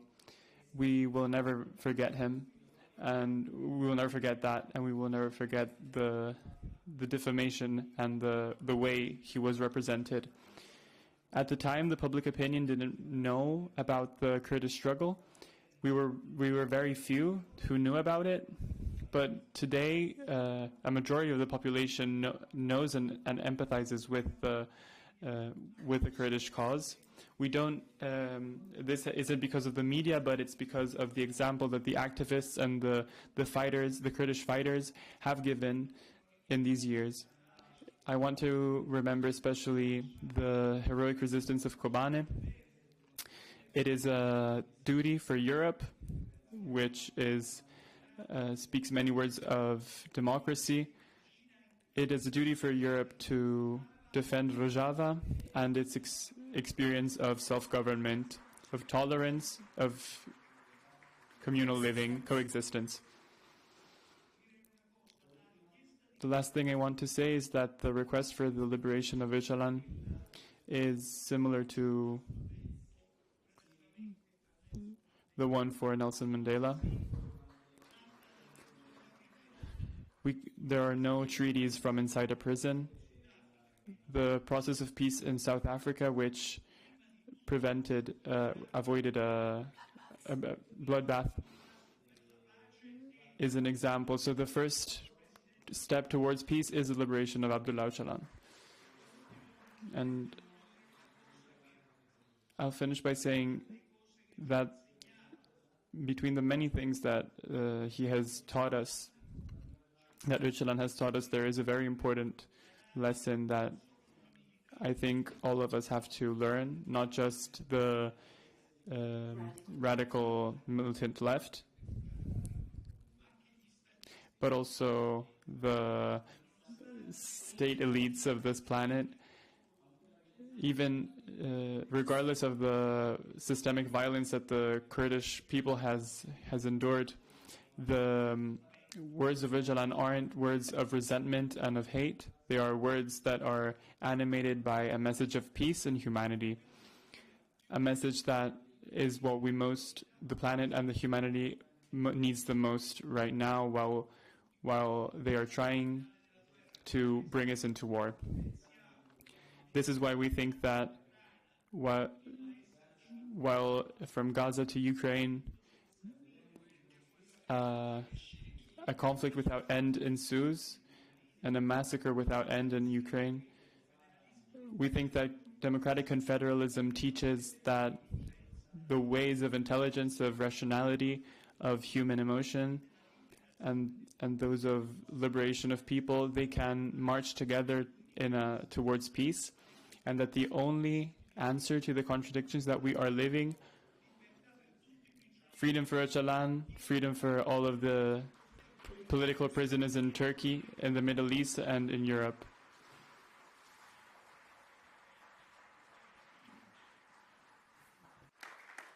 Thank you so much, Maurizio. And now let us move to our next speaker, Mr. Mike Arnott, Secretary of Dundee Trade Unions Council. To your floor. Thank you very much. Can you hear me? Maybe you can. Okay. Okay, thanks. Thank you very much. Thank you for the invitation. I will be speaking in English because that is my language from Scotland. I'd also like to thank the young man who came out and picked me up from the airport because my flight to Edinburgh was delayed by 3 hours, which is why I've had a frantic couple of hours.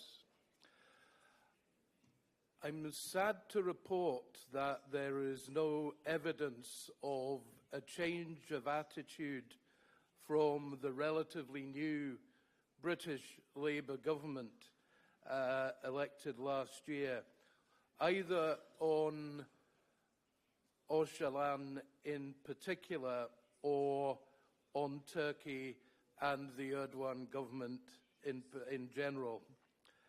But British police did raid the Kurdish Community Centre in London earlier this year and arrested 6 members of the London Kurdish community under the Prevention of Terrorism Act. So the British government are still quite willing to do Erdogan's bidding when he puts out a call. The same thing happened in Scotland a number of years ago. The Kurdish Community Centre in Edinburgh was raided by police, and they went and paid house calls to a number of members, arrested some, and they confiscated Kurdish flags and leaflets.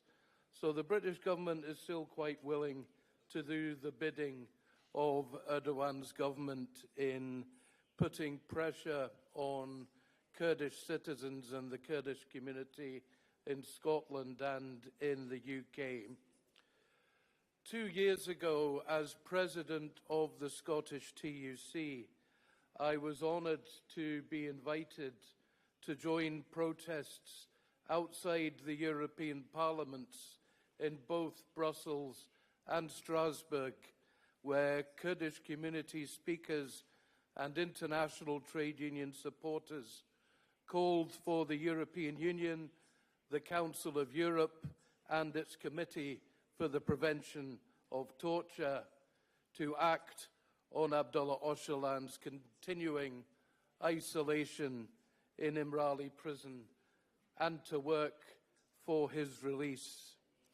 I was privileged to be able to add the voice of the Scottish TUC and its 600,000 affiliate members to that call, because Britain, although it has withdrawn from the European Union after Brexit, we still play a part in the Council of Europe, and so we have a way to put pressure on the British government to act on that. And last year, our Confederation called on the UK's new Foreign Secretary, David Lammy, to take up the issue of the continued isolation of Abdullah Öcalan in Imrali prison. We have long established policy agreed at our annual Congress calling for the restoration of Turkish government negotiations with Abdullah Öcalan and for a peaceful settlement to the Kurdish question in Turkey. We have for many years expressed concerns at the repression of the Kurdish people within Turkey, but also in Iraq, in Iran, and in Syria, and have raised these issues with previous UK foreign secretaries. We told David Lammy of our belief that the Kurdish question is a critical issue in Turkey and in the wider region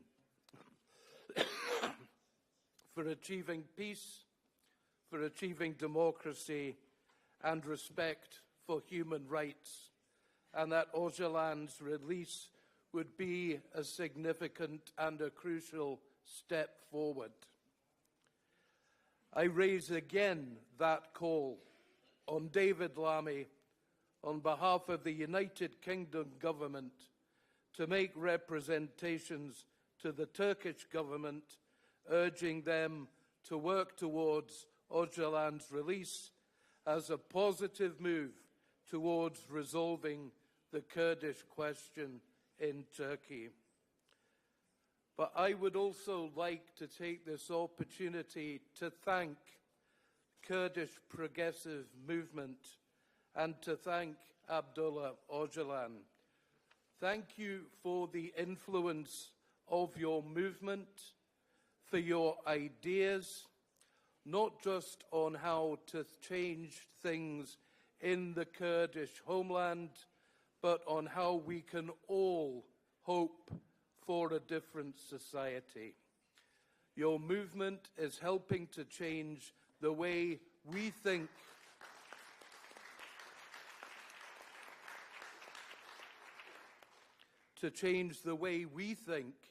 about the importance of women in our societies, on the importance of the environment, and on how we organize ourselves to live together in our communities, and on how we build those communities.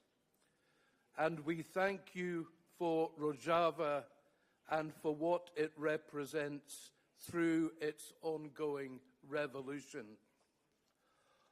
Öcalan, at the heart of this, should be recognized as one of the most influential thinkers in the world today. His writings offer us alternatives to religious sectarianism, to patriarchy, to regressive nationalism, and to capitalism itself. Democratic confederalism opens new doors for us all to move forward. The struggle of Ocalan and the Kurdish people is an inspiration to us all. We salute the resilience of the Kurdish people, your refusal to submit in the face of arrests, the attacks on your languages, on your music, on your culture, and on your political organizations. Your courage and resilience in the face of harassment of your communities at home and abroad, and the killing of your people in Turkey, in Syria, in Iraq, and in Iran, your courage is inspiring. We stand with you. We will continue to do what we can to support you in our united struggle to release Abdullah Öcalan and for you all to be free, to speak your languages, to sing your songs, to dance your dances, and to live in security, in freedom, and in peace. Thank you.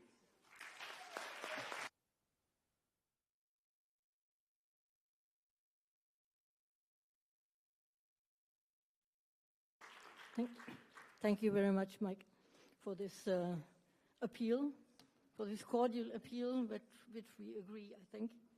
And now it's a pleasure for me to introduce to you Mr. Keskin Bayındır. He's a member of parliament of the DEM party and co-chair of the Democratic Regions Party, and he came from Ahmet to give us your speech. Thank you very much.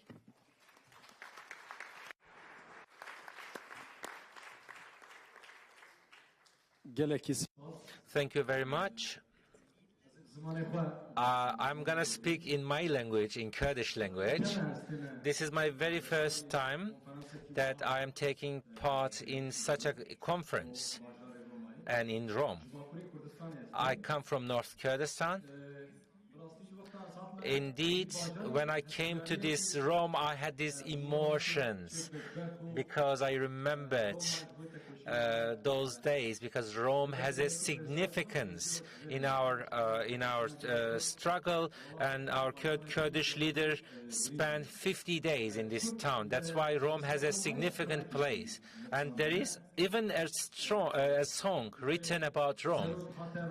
It says, Serok came to Rome and he shook the throne of the rulers. So in this room, I see your participation, turnout, your struggle, your efforts for liberation of Mr. Öcalan. After 26 years, we see indeed the throne of the rulers is still shaking, and thanks to your struggle, Öcalan will be free. Yes, Mr. Öcalan, it's like 27 years now. It's been he's a captive. And the last 10 years, he was subjected to a very aggravated isolation. And the last 2-3 months, we have been talking about a new process of peace or resolution, but the isolation on him is still going on. Before the delegation, there were some delegations paid visit to İmralı Island. That's true, but all these visits took place under the close observance or monitoring of the Turkish state. On the 27th of February, he made a historic call. The slogan, the motto was for peace and a democratic society. In the history of the people's struggle, we see leaders. There are so many leaders. The leaders who are in captivity, they mostly think of themselves and they sell out their own people. But the difference, Mr. Öcalan is very obvious here, and it is something holy. His leadership and his stance, not only for the Kurdish people, but for all the people in the Middle East and all the difficulties they face in the Middle East. And despite all the difficulties, all the difficulties that he faced, yet he made a call for call. His cipher is based on peace. It is also respecting all the differences, depending on their ethnicity. It doesn't matter, irrespective of their religion or ethnicity or any other and feature. So his work is actually for everyone. And today, being here, listening to you, I see that Öcalan's ideology is now well spread among, not only in the Middle East, but also among the Europeans. And Öcalan is selfless. He is not thinking of himself at all. He's thinking of the people. He's thinking of the interests of the people. And that he is working, or he is demanding a life based on equality and justice and all the oppressed people. He is working for all the oppressed people. And I believe that this campaign, this struggle, it will bring freedom for Mr. Öcalan, and it will bring a solution for the Kurdish question. The rulers, the ones in power in Turkey, when they after they make the negotiation table collapsed in 2015, they thought they will suppress the movement, they will suppress the Kurdish people. But yet they also thought that with their politics against the Kurdish people, they will make the Kurdish people forget about Öcalan. But that was the basics of their the last 10 years of politics. But 2023 in October, we started a campaign in Europe, and simultaneously in Kurdistan we started the same campaign. On two different sides we started this campaign. In East Kurdistan, and the other side was from the north. Okay, sorry. One was from northeast, one side, and then northwest from. There are like 74 youngsters. They walked because it was Öcalan's 74th birthday.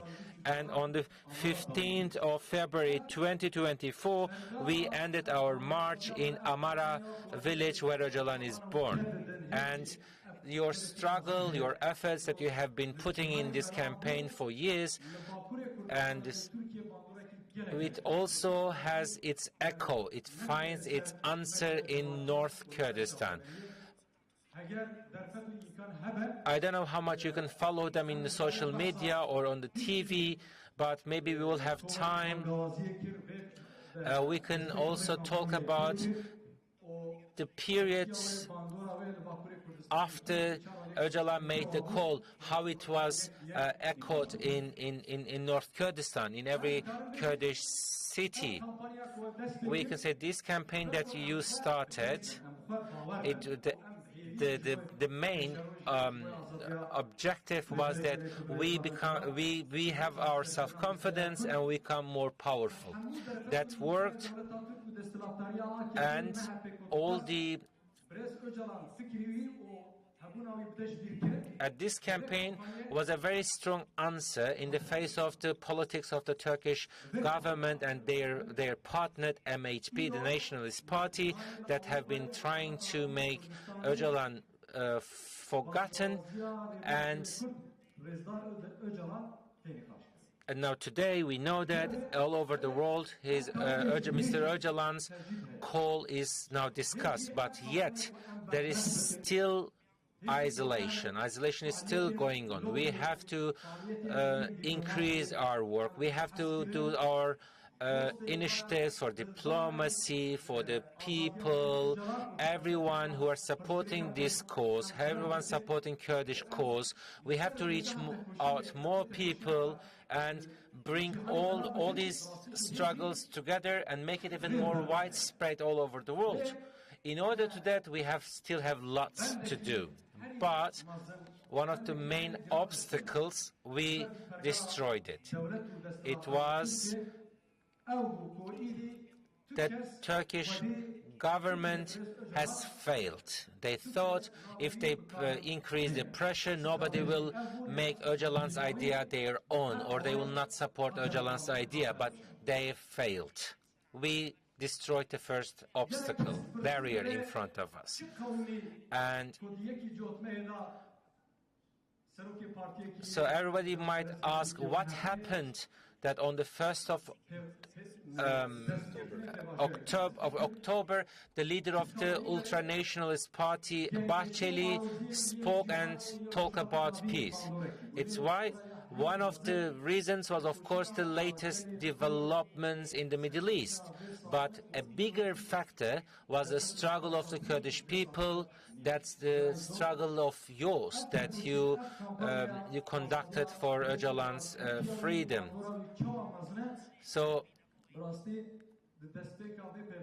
and it's also very clear that we can see how Mr. Öcalan is still very influential, what kind of respondents his call received after he made the call. That shows that he's very influential and very well respected, and now he has full support of the Kurdish people from every part of Kurdistan. You just need to be self-confident. We need to be self-confident. At the end, we will reach our goal. We will achieve it. And leader Öcalan, leader of the people, the philosopher of democracy, a defender of freedom, and in a near future, Öcalan will be free thanks to our struggle.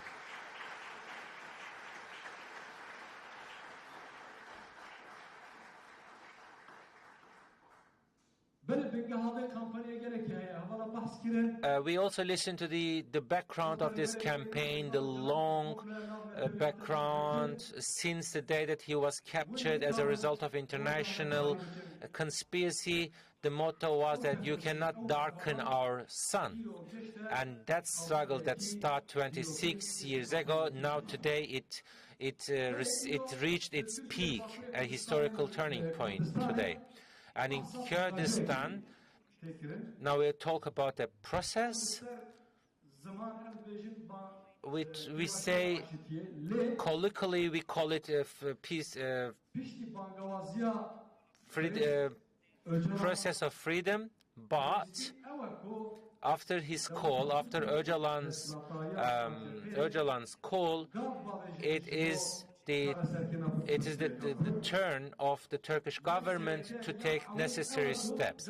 And the very first step is the release of Abdullah Öcalan. Freedom of Mr. Öcalan and the solution of the Kurdish question, the conditions or the circumstances for it, there are historical reasons, sociological reasons, they are all interrelated. We cannot separate them. So we say, if Turkey, if a solution to be to develop in Turkey, rights, the legitimate rights of Kurdish people to be recognized, the precondition is that elevating the isolation on Öcalan, and he needs to be free in order to play his own, because Öcalan is the interlocutor of this process, interlocutor of the Kurdish people. And me, as a Kurd, and I have my colleagues here, my comrades from North Kurdistan who live in exile in Europe now, we all know that Turkish state and the government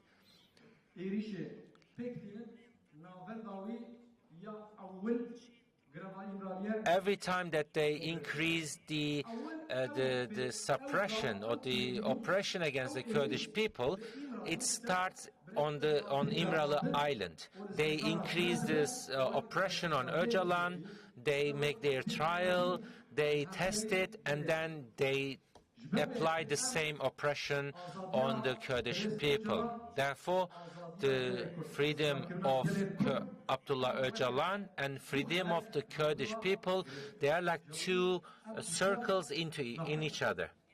You cannot separate them. We cannot forget this in our diplomacy work, in our contacts with the state. We need to underline it. Freedom of Mr. Öcalan and freedom of Kurdish people are connected. They are interrelated, interdependent. So what we need for this, Turkish state and the AKP government, they need to take some steps. What is this? What are these steps? Is the freedom of Mr. Öcalan, and he can lead the process which will bring a solution to the Kurdish question based on democracy and the values. And then with a new constitution, we can solve the Kurdish problem in Turkey. The impact of Öcalan's call in the world, it was huge. On the governments, on the states, from the US to China, from Germany to and all the other European countries, they welcomed this call, they responded to this call. That shows that Mr. Öcalan, he took the geopolitics and conjunctures in the Middle East politics, and then he made this call, and he also proposed an alternative system. His proposal is a model not only for the Kurdish question, but for the solution of all the questions in the region. In the world, we know that the connections, the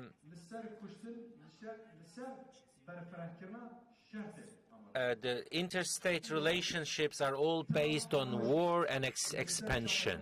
And every day on TV we hear Trump's statements. He's using the language of threat, language of violence. And he thinks that if they are powerful, they are in power, they are in control, and they can control the rest. And in the Middle East, since the end of 1999, Mr. Öcalan describes the situation in the Middle East as the Third World War, and it is going on, developing step by step. And we see in the Middle East there is a hot war, and this is also the Kurdistan. There is the world has no alternative but peace. But we see all the governments are they are arming, they are fighting, they are causing for forced migration, they are producing more refugees. But Öcalan's proposal is talking about a coexistence with respect to their cultural identities, religious identities, that different ethnicities, different religions can exist peacefully, they live peacefully in a region. So it is a roadmap. This is an historic model. This is an alternative to the system that the world proposes. When we talk about Palestine and Israel, all the states in the world, they say the solution is a two-state solution, is the only way. They all talk about two-state solution for Palestine and Israel. But Mr. Ocalan says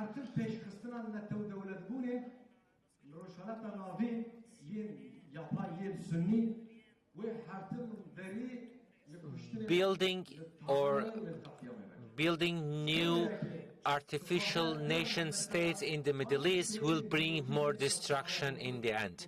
When we look at the history of Kurdish issue, which has a history of like 150 years, we see it started because of the nation state. Instead, a solution should be based on democracy, and the key for this solution is the democracy. Therefore, with this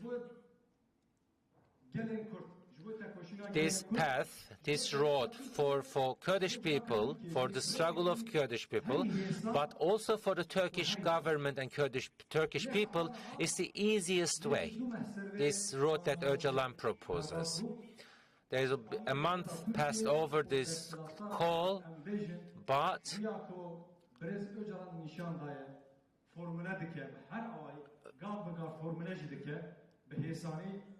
from the side of the Turkish state, we don't see a positive steps towards the road proposed by Öcalan. They haven't taken any steps yet. So it's a burden on us, on these participants here, all the campaigners and our friends and our supporters. Although the Kurdish question is a question of Kurdistan, maybe it's only discussed in Turkey, but Kurdish question is a universal one. So everywhere you can put pressure on Turkish government through lobbying, through the diplomatic efforts. We have to put pressure on our governments, our state, so that this process can develop towards a permanent peace, so that all these governments can also put pressure on Erdogan and the Turkish state. This is a burden on us. This is our task. Everyone who are in favor of law, justice and equality, and those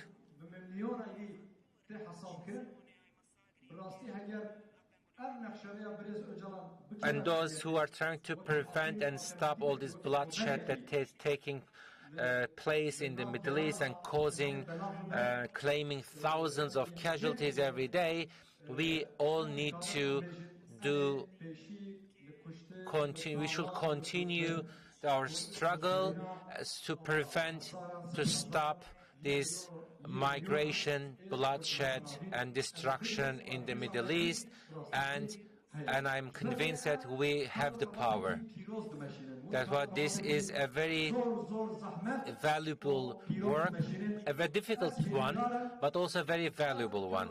And I believe that, I'm convinced that this work, this tough work that we are doing, will end up with freedom of Mr. Öcalan and freedom of Kurdish people. It will also liberate all the oppressed people. And once again, I would like to salute you all with all respect. Thank you very much.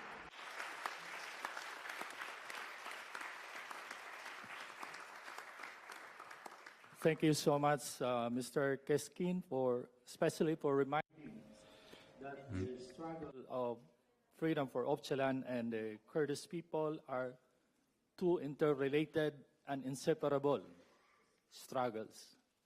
Thank you for reminding us of the value of coexistence, plurality, and of course, the character of a universal struggle. And now let's move to our next speaker. We will have here Honorable Emily Clancy, the Vice Mayor of Bologna.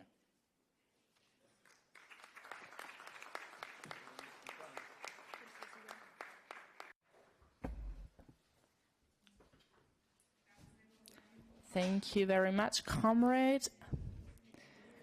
With many of you, we were together in October 2023 in Brussels to the International Conference on Political Prisoners in Turkey and for the freedom of Ocalan and for a political solution for the Kurdish people. And I agree with one of the first speech. We won somehow for a simple fact that a few years ago these demands seemed impossible, but nowadays they look at something that is more real. So we are closer to victory right now.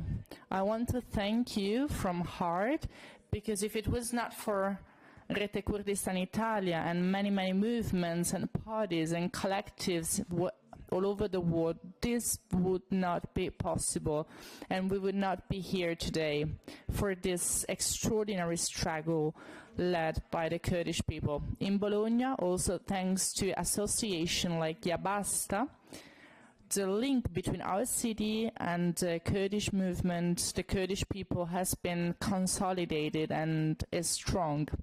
And throughout the years, many people have been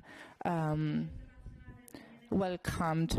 The International Prize Daniele Polkam, that was established a few years ago, has been given to Kurdish people activists. So our city actually look for and keep an eye on the violation in Turkey and on the repression on the Kurdish people.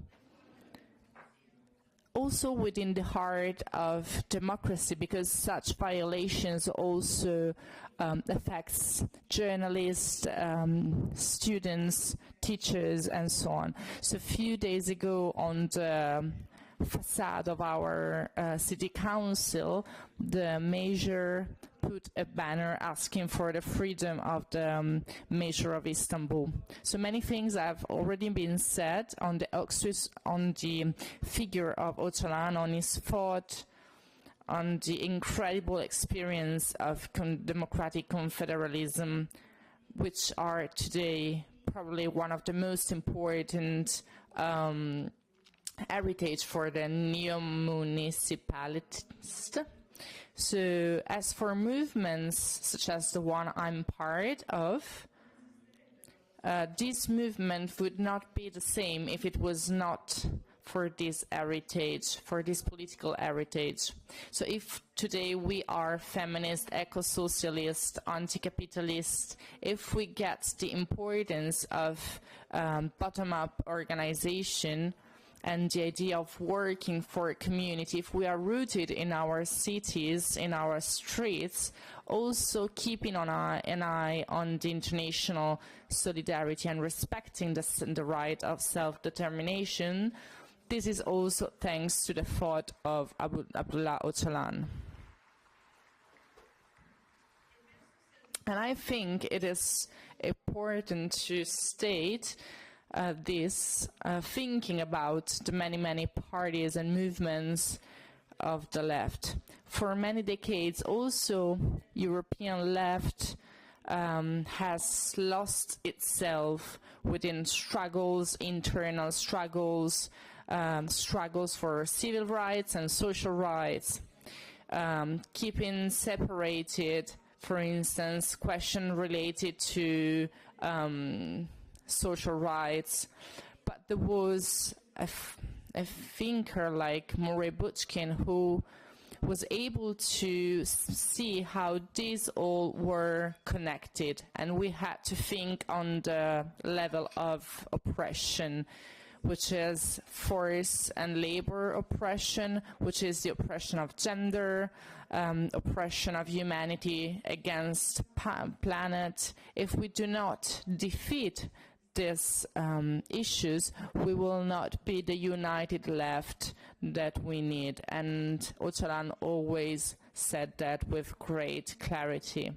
So I'm really glad to be able to announce that a few weeks ago, thanks to a request from Coalizione Civica in our city, the citizenship, the honorary citizenship, has been granted to Ocalan.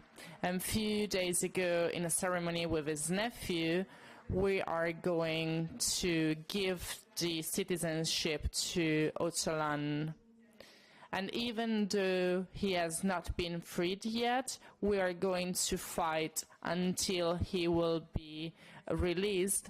And from Monday, we are going to have in Bologna a new citizen.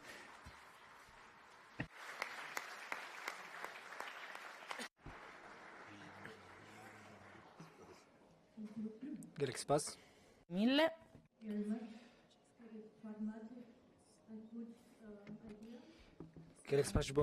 We need a lot of people who are, or communities who are following this. Maybe this might be put some pressure as well, I think. So our next speaker will be Mr. Piero Bernotti, spokesperson of the Grassroots Trade Union.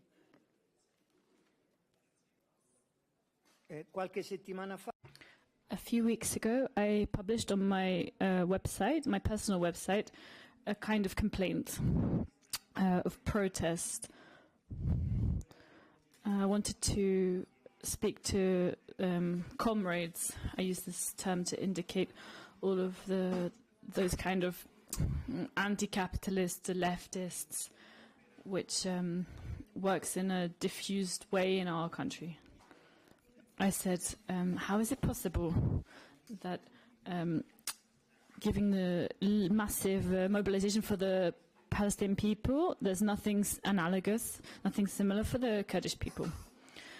I'm not saying, I don't mean exactly the same, but a tenth maybe.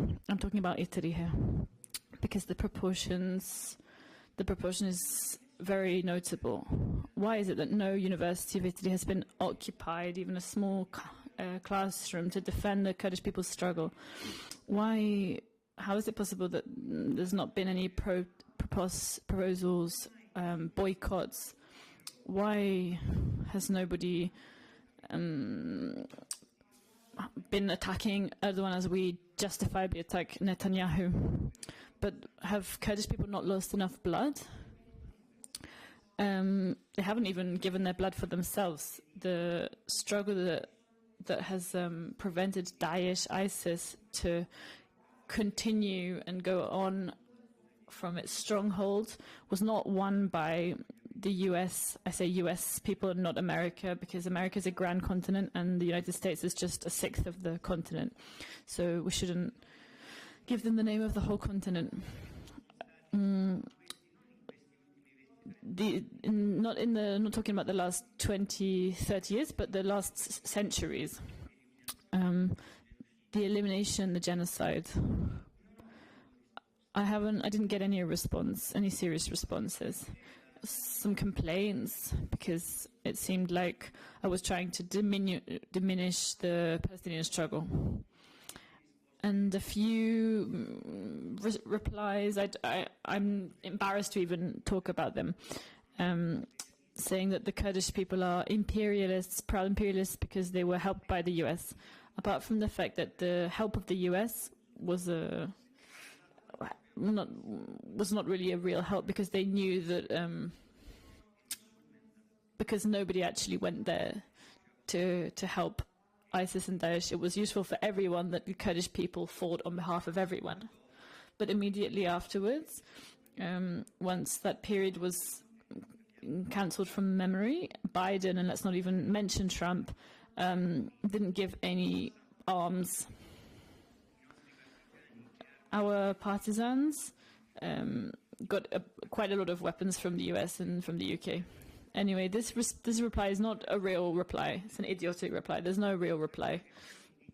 What makes me most indignant is not really to try and compare about who fights better, who fights more, who sacrificed more, but as Emily was saying now, basically democratic confederalism, the practical translation of an anarchic theory starts there. But Ocalan has brought that into a real situation. And I think that the biggest lesson from that, not particularly from the lessons that she said to do with the experiences of environmentalism, etc., but I think for the whole anti-capitalist Italian and European left and global left since the Second World War, I started doing in politics, anti-imperialist, anti-capitalist politics 60 years ago. I think I've defended all of the anti-imperialist fights that there've been, from Cuba to Vietnam to Palestine, obviously, to Nicaragua, Portugal, although that wasn't really an anti-imperialist fight. And then we arrived at the struggle for the Kurdish people that has been there since 150 years at least, but in the last years has become more prominent. If I have to compare, I don't think there is any way of comparing. I defended the struggle of the Vietnamese, but I never shared their lines. I was never castrista, and I never liked what happened next, because there wasn't really a new theory there. There wasn't any kind of innovation. The theory that Emily was explaining that put together so many aspects of the anti-capitalist conflicts, because anti-capitalism has loads of faces. If you want to fight capitalism with only one level, like the economic level or the military level, it's going to fail. You need to present a societal level that is completely different. You have seen that, as you have shared some experiences with me, you've seen the same things I've seen, and you've seen that the Vietnamese struggle has shared some. Also, Lenin had interesting political thought, but it has also produced the dictatorship of a party. But here we are talking about a theory which becomes concrete, becomes actual struggle.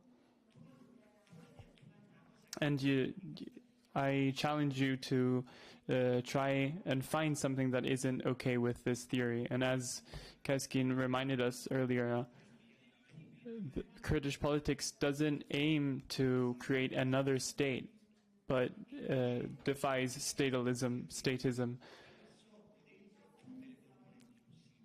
It wants to absorb all possible components of society without crushing them under a state, without creating a dictatorship, without choosing an ethnicity, but trying to include all of them, which is extremely difficult, but they made this possible in reality. In Kurdish Syria, there aren't just Kurds, but also different ethnicities, and many people say that other liberation movements say that they are feminist, but the Kurdish movement has actually done it, and the roles of men and women are completely equal. I've had the impression that the women are even more combative than the men. So I'm sure that there is complete equality. And so if we want to talk about the sexism of other experiences, of the religious and fundamentalism of other experiences, the hate against other sexualities of other genders in other experiences in the world. So I ask myself, the people who are looking for models of political action, why don't they actually incorporate this theory in their action? Why does the Italian movement doesn't actually incorporate this in their own praxis? There's a disproportion, and I am worried about this because it means that the model of a different society has changed shape, and we've lost the path.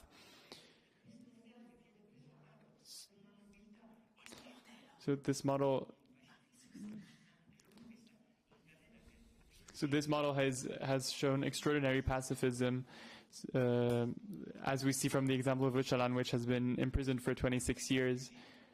I would be extremely angry if I were in his situation, and I would be extremely angry against those who imprisoned me, those who made me go there.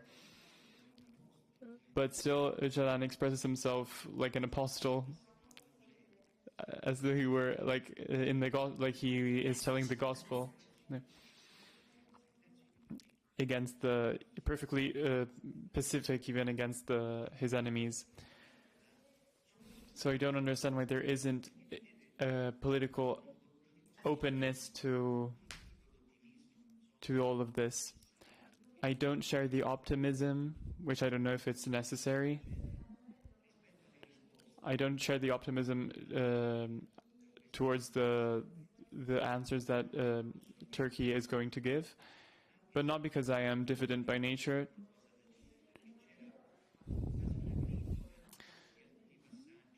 There is a critique of some passages of the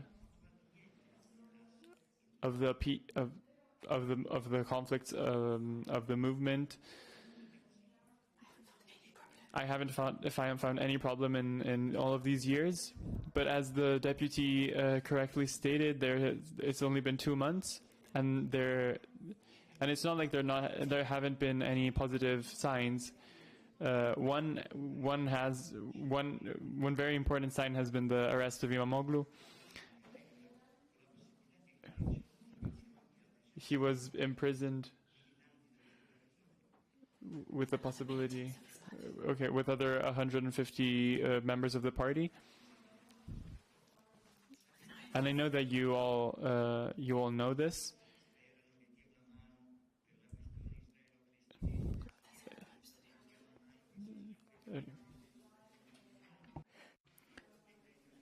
There's who hopes that he will keep the immigrants at bay. Everybody closes an eye.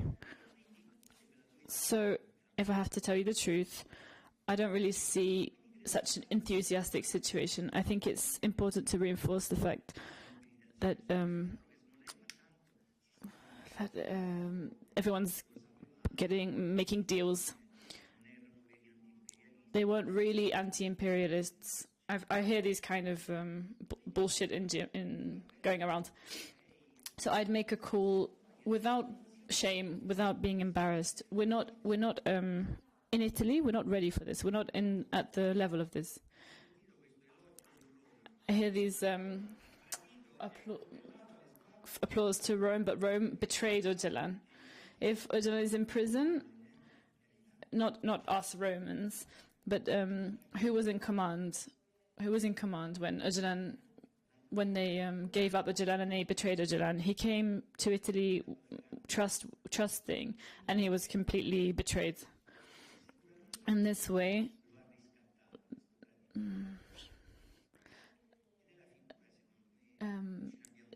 I think we have few figures in Italy, heroic figures, especially if we leave behind the resistance and we go ahead. There's really, really few heroes. One of them is Lorenzo Orsetti.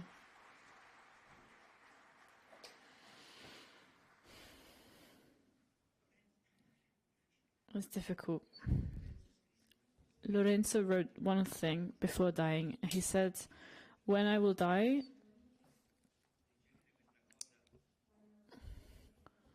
when you read this, I will be dead. Know that I died willingly, because I died for the most glorious thing ever. I gave my life for the Kurdish people. I know that in the Kurdish pantheon, Lorenzo is there. I'd want him to also be in our Italian pantheon, and that we remembered him much, much more regularly, because we don't have enough heroes like him."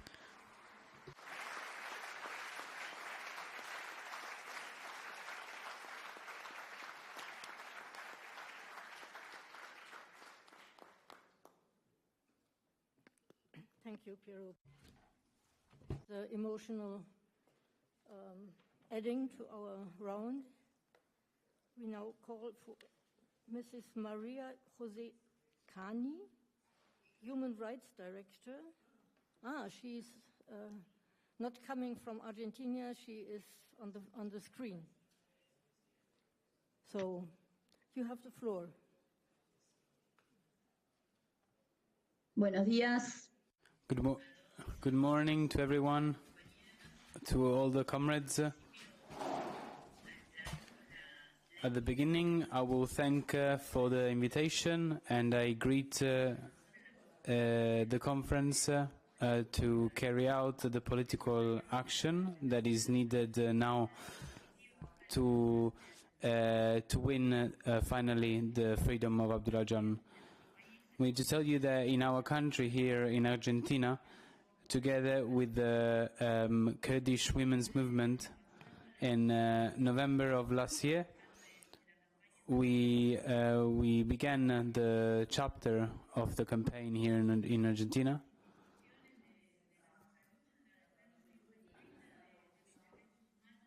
In the defense of democracy, of human rights, and for the solidarity, international solidarity with all the political prisoners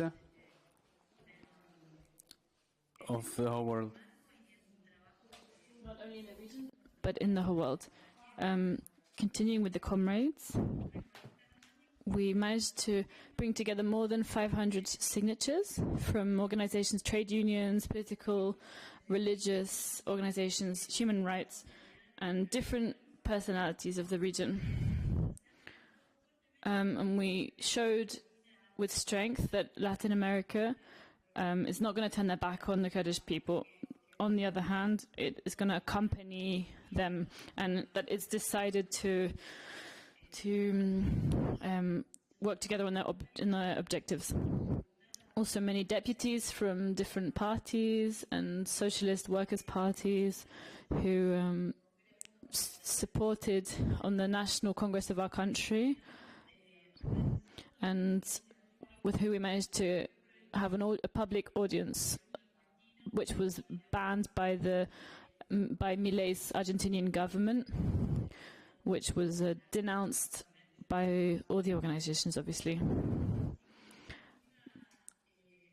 Facing this important action that we continue to work on, we presented this Argentinian work to the European Union about, and also to the United Nations, and to the United Nations Convention. And this important action of solidarity, these political actions that we explained in Argentina, obviously also had the aim to support all of the actions that have been carried out not only by Kurdish organizations but also by the Kurdish people. And in this context, it's fundamental for us, especially from the region, to continue to visibilize and advance in all the corners of the world the campaign to continue to demand that the cruel system of isolation and torture that Öcalan lives in the Imrali prison, we continue demanding and denouncing the persecution, the political persecution against and against communitarian values, which are oppressed by the desire for the resources, geopolitical situation, and resources. And we continue demanding and fighting for the immediate freedom of Öcalan against the European Court of Human Rights in 2014, so that for once they can contribute to a solution, democratic solution to the Kurdish conflict. We're not only committed to continuing the strengthening of this international unity with the human rights of peoples, with every people that finds itself in struggle, especially the Kurdish people. We're also continuing with the necessity to support the Kurdish conflict in the Middle East and in its global relevance, which is going to allow us to continue to continue with actions in the campaign for the freedom of Ocalan. I mean this in the sense that from the campaign and here in Argentina, those who were not particularly studying the international situation or on internationalists don't really know much about the conflict. So it seemed fundamental to us to continue deepening the knowledge of the struggle, the campaign, the conflict in the Middle East. And finally, not less important, but still finally, we have to greet and celebrate the fact that there's been, given the pressures and the campaigns and the political actions that have been developed, that now there's been able to be visits to Ocalan in the name of democracy and path in the 27th of February in a context for the Middle East and the world. In this road, we continue sharing our experiences from Latin America. We continue convinced that we need to continue building organization and more unity for the definitive freedom of Abdullah Öcalan. Thank you very much.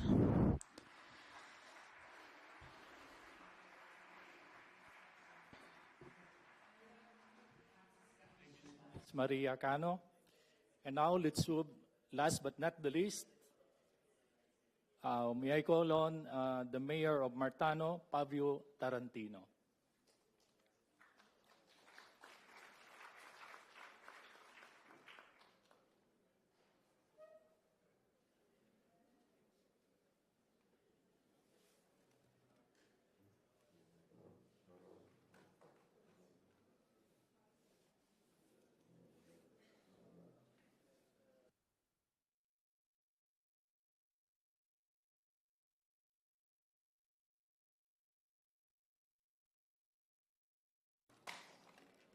Grazie. Thank you. Good evening, everyone. I'm very happy to be able to participate in this conference full of comrades, full of people that I have met in these years and that have honored me with their friendship, with their presence, even in my own city.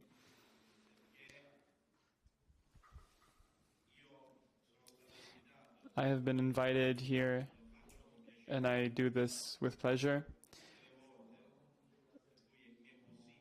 as I do every time it is possible for me to physically be together with Wiki and all the protests and marches in solidarity of the Kurdish people. My city, Martano, in the province of Lecce, in the region of Apulia, is a city which, since 1997-98, has started a collective in solidarity with the Kurdish people, with a lot of comrades. And in these 30 years, it has bared its fruits. A political activity that has seen an administration before mine, which gave citizenship to Leyla Zana,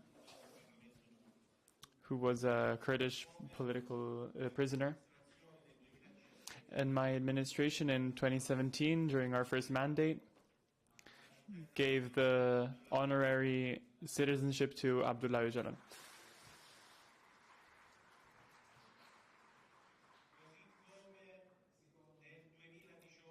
In 2018,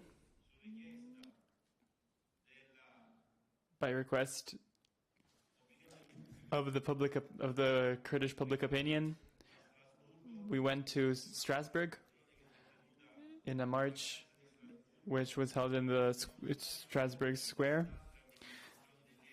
and we were welcomed by the different administrations of Italy to be heard by the Committee Against Torture. In that occasion, we asked the Permanent Committee to verify the conditions of our fellow citizen Abdullah Öcalan, and that was realized, that was done. The commission visited the prison of Imrali. I remember the lawyers that represent Öcalan in Italy. They participated in that session of the city council where the citizenship was given to Öcalan.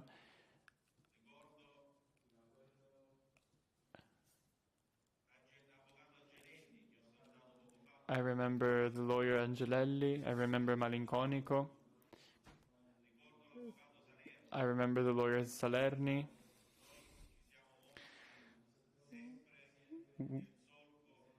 We've always moved in the attempt to acknowledge the Kurdish question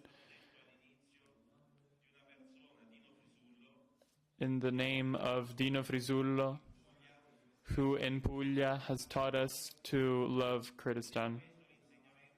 And this is the teaching that we have brought forth. Today,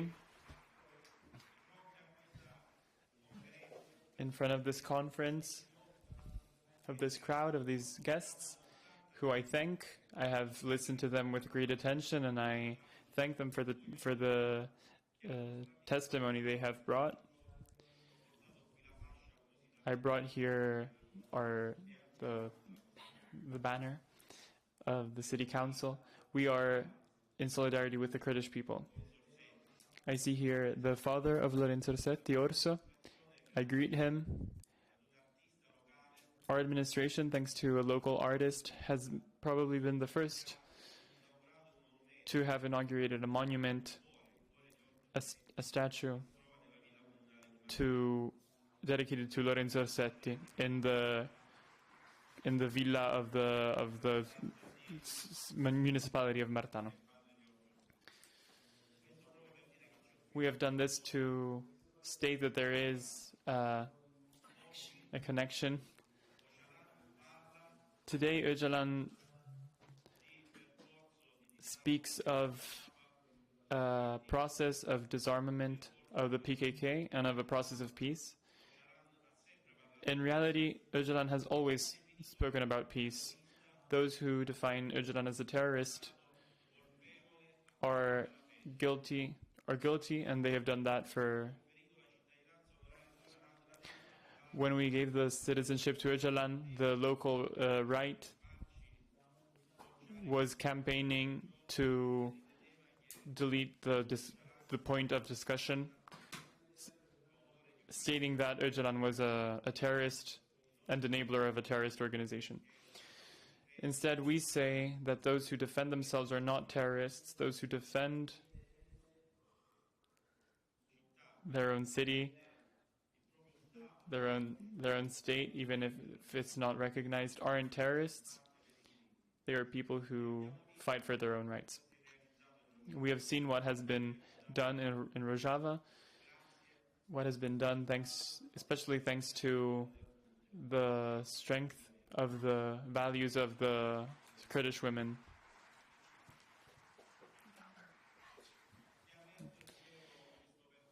This process of peace has been started.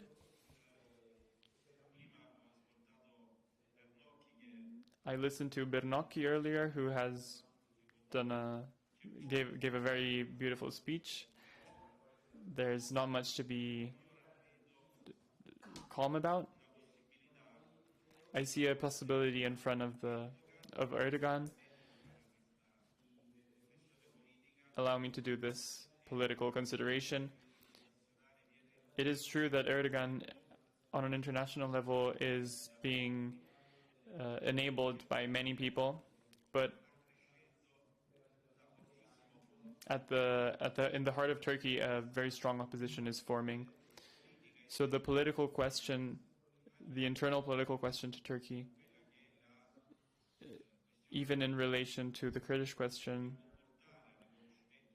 in relation to what this process can bring to the Kurdish population, today there is a question mark.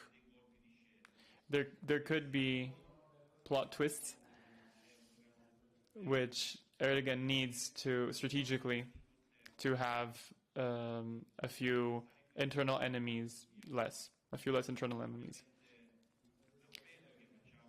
So I also join in on the appeal to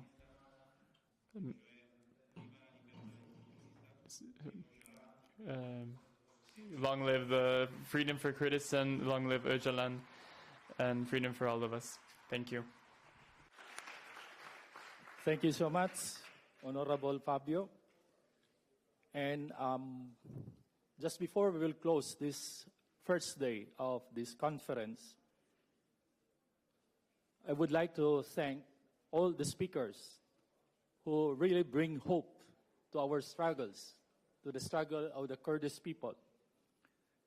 And they are also leaving us a big challenge to sustain this struggle and to remember that it is our responsibility to continue this one, to bring real, just, and lasting peace for the Kurdish people. Viva Kurdistan!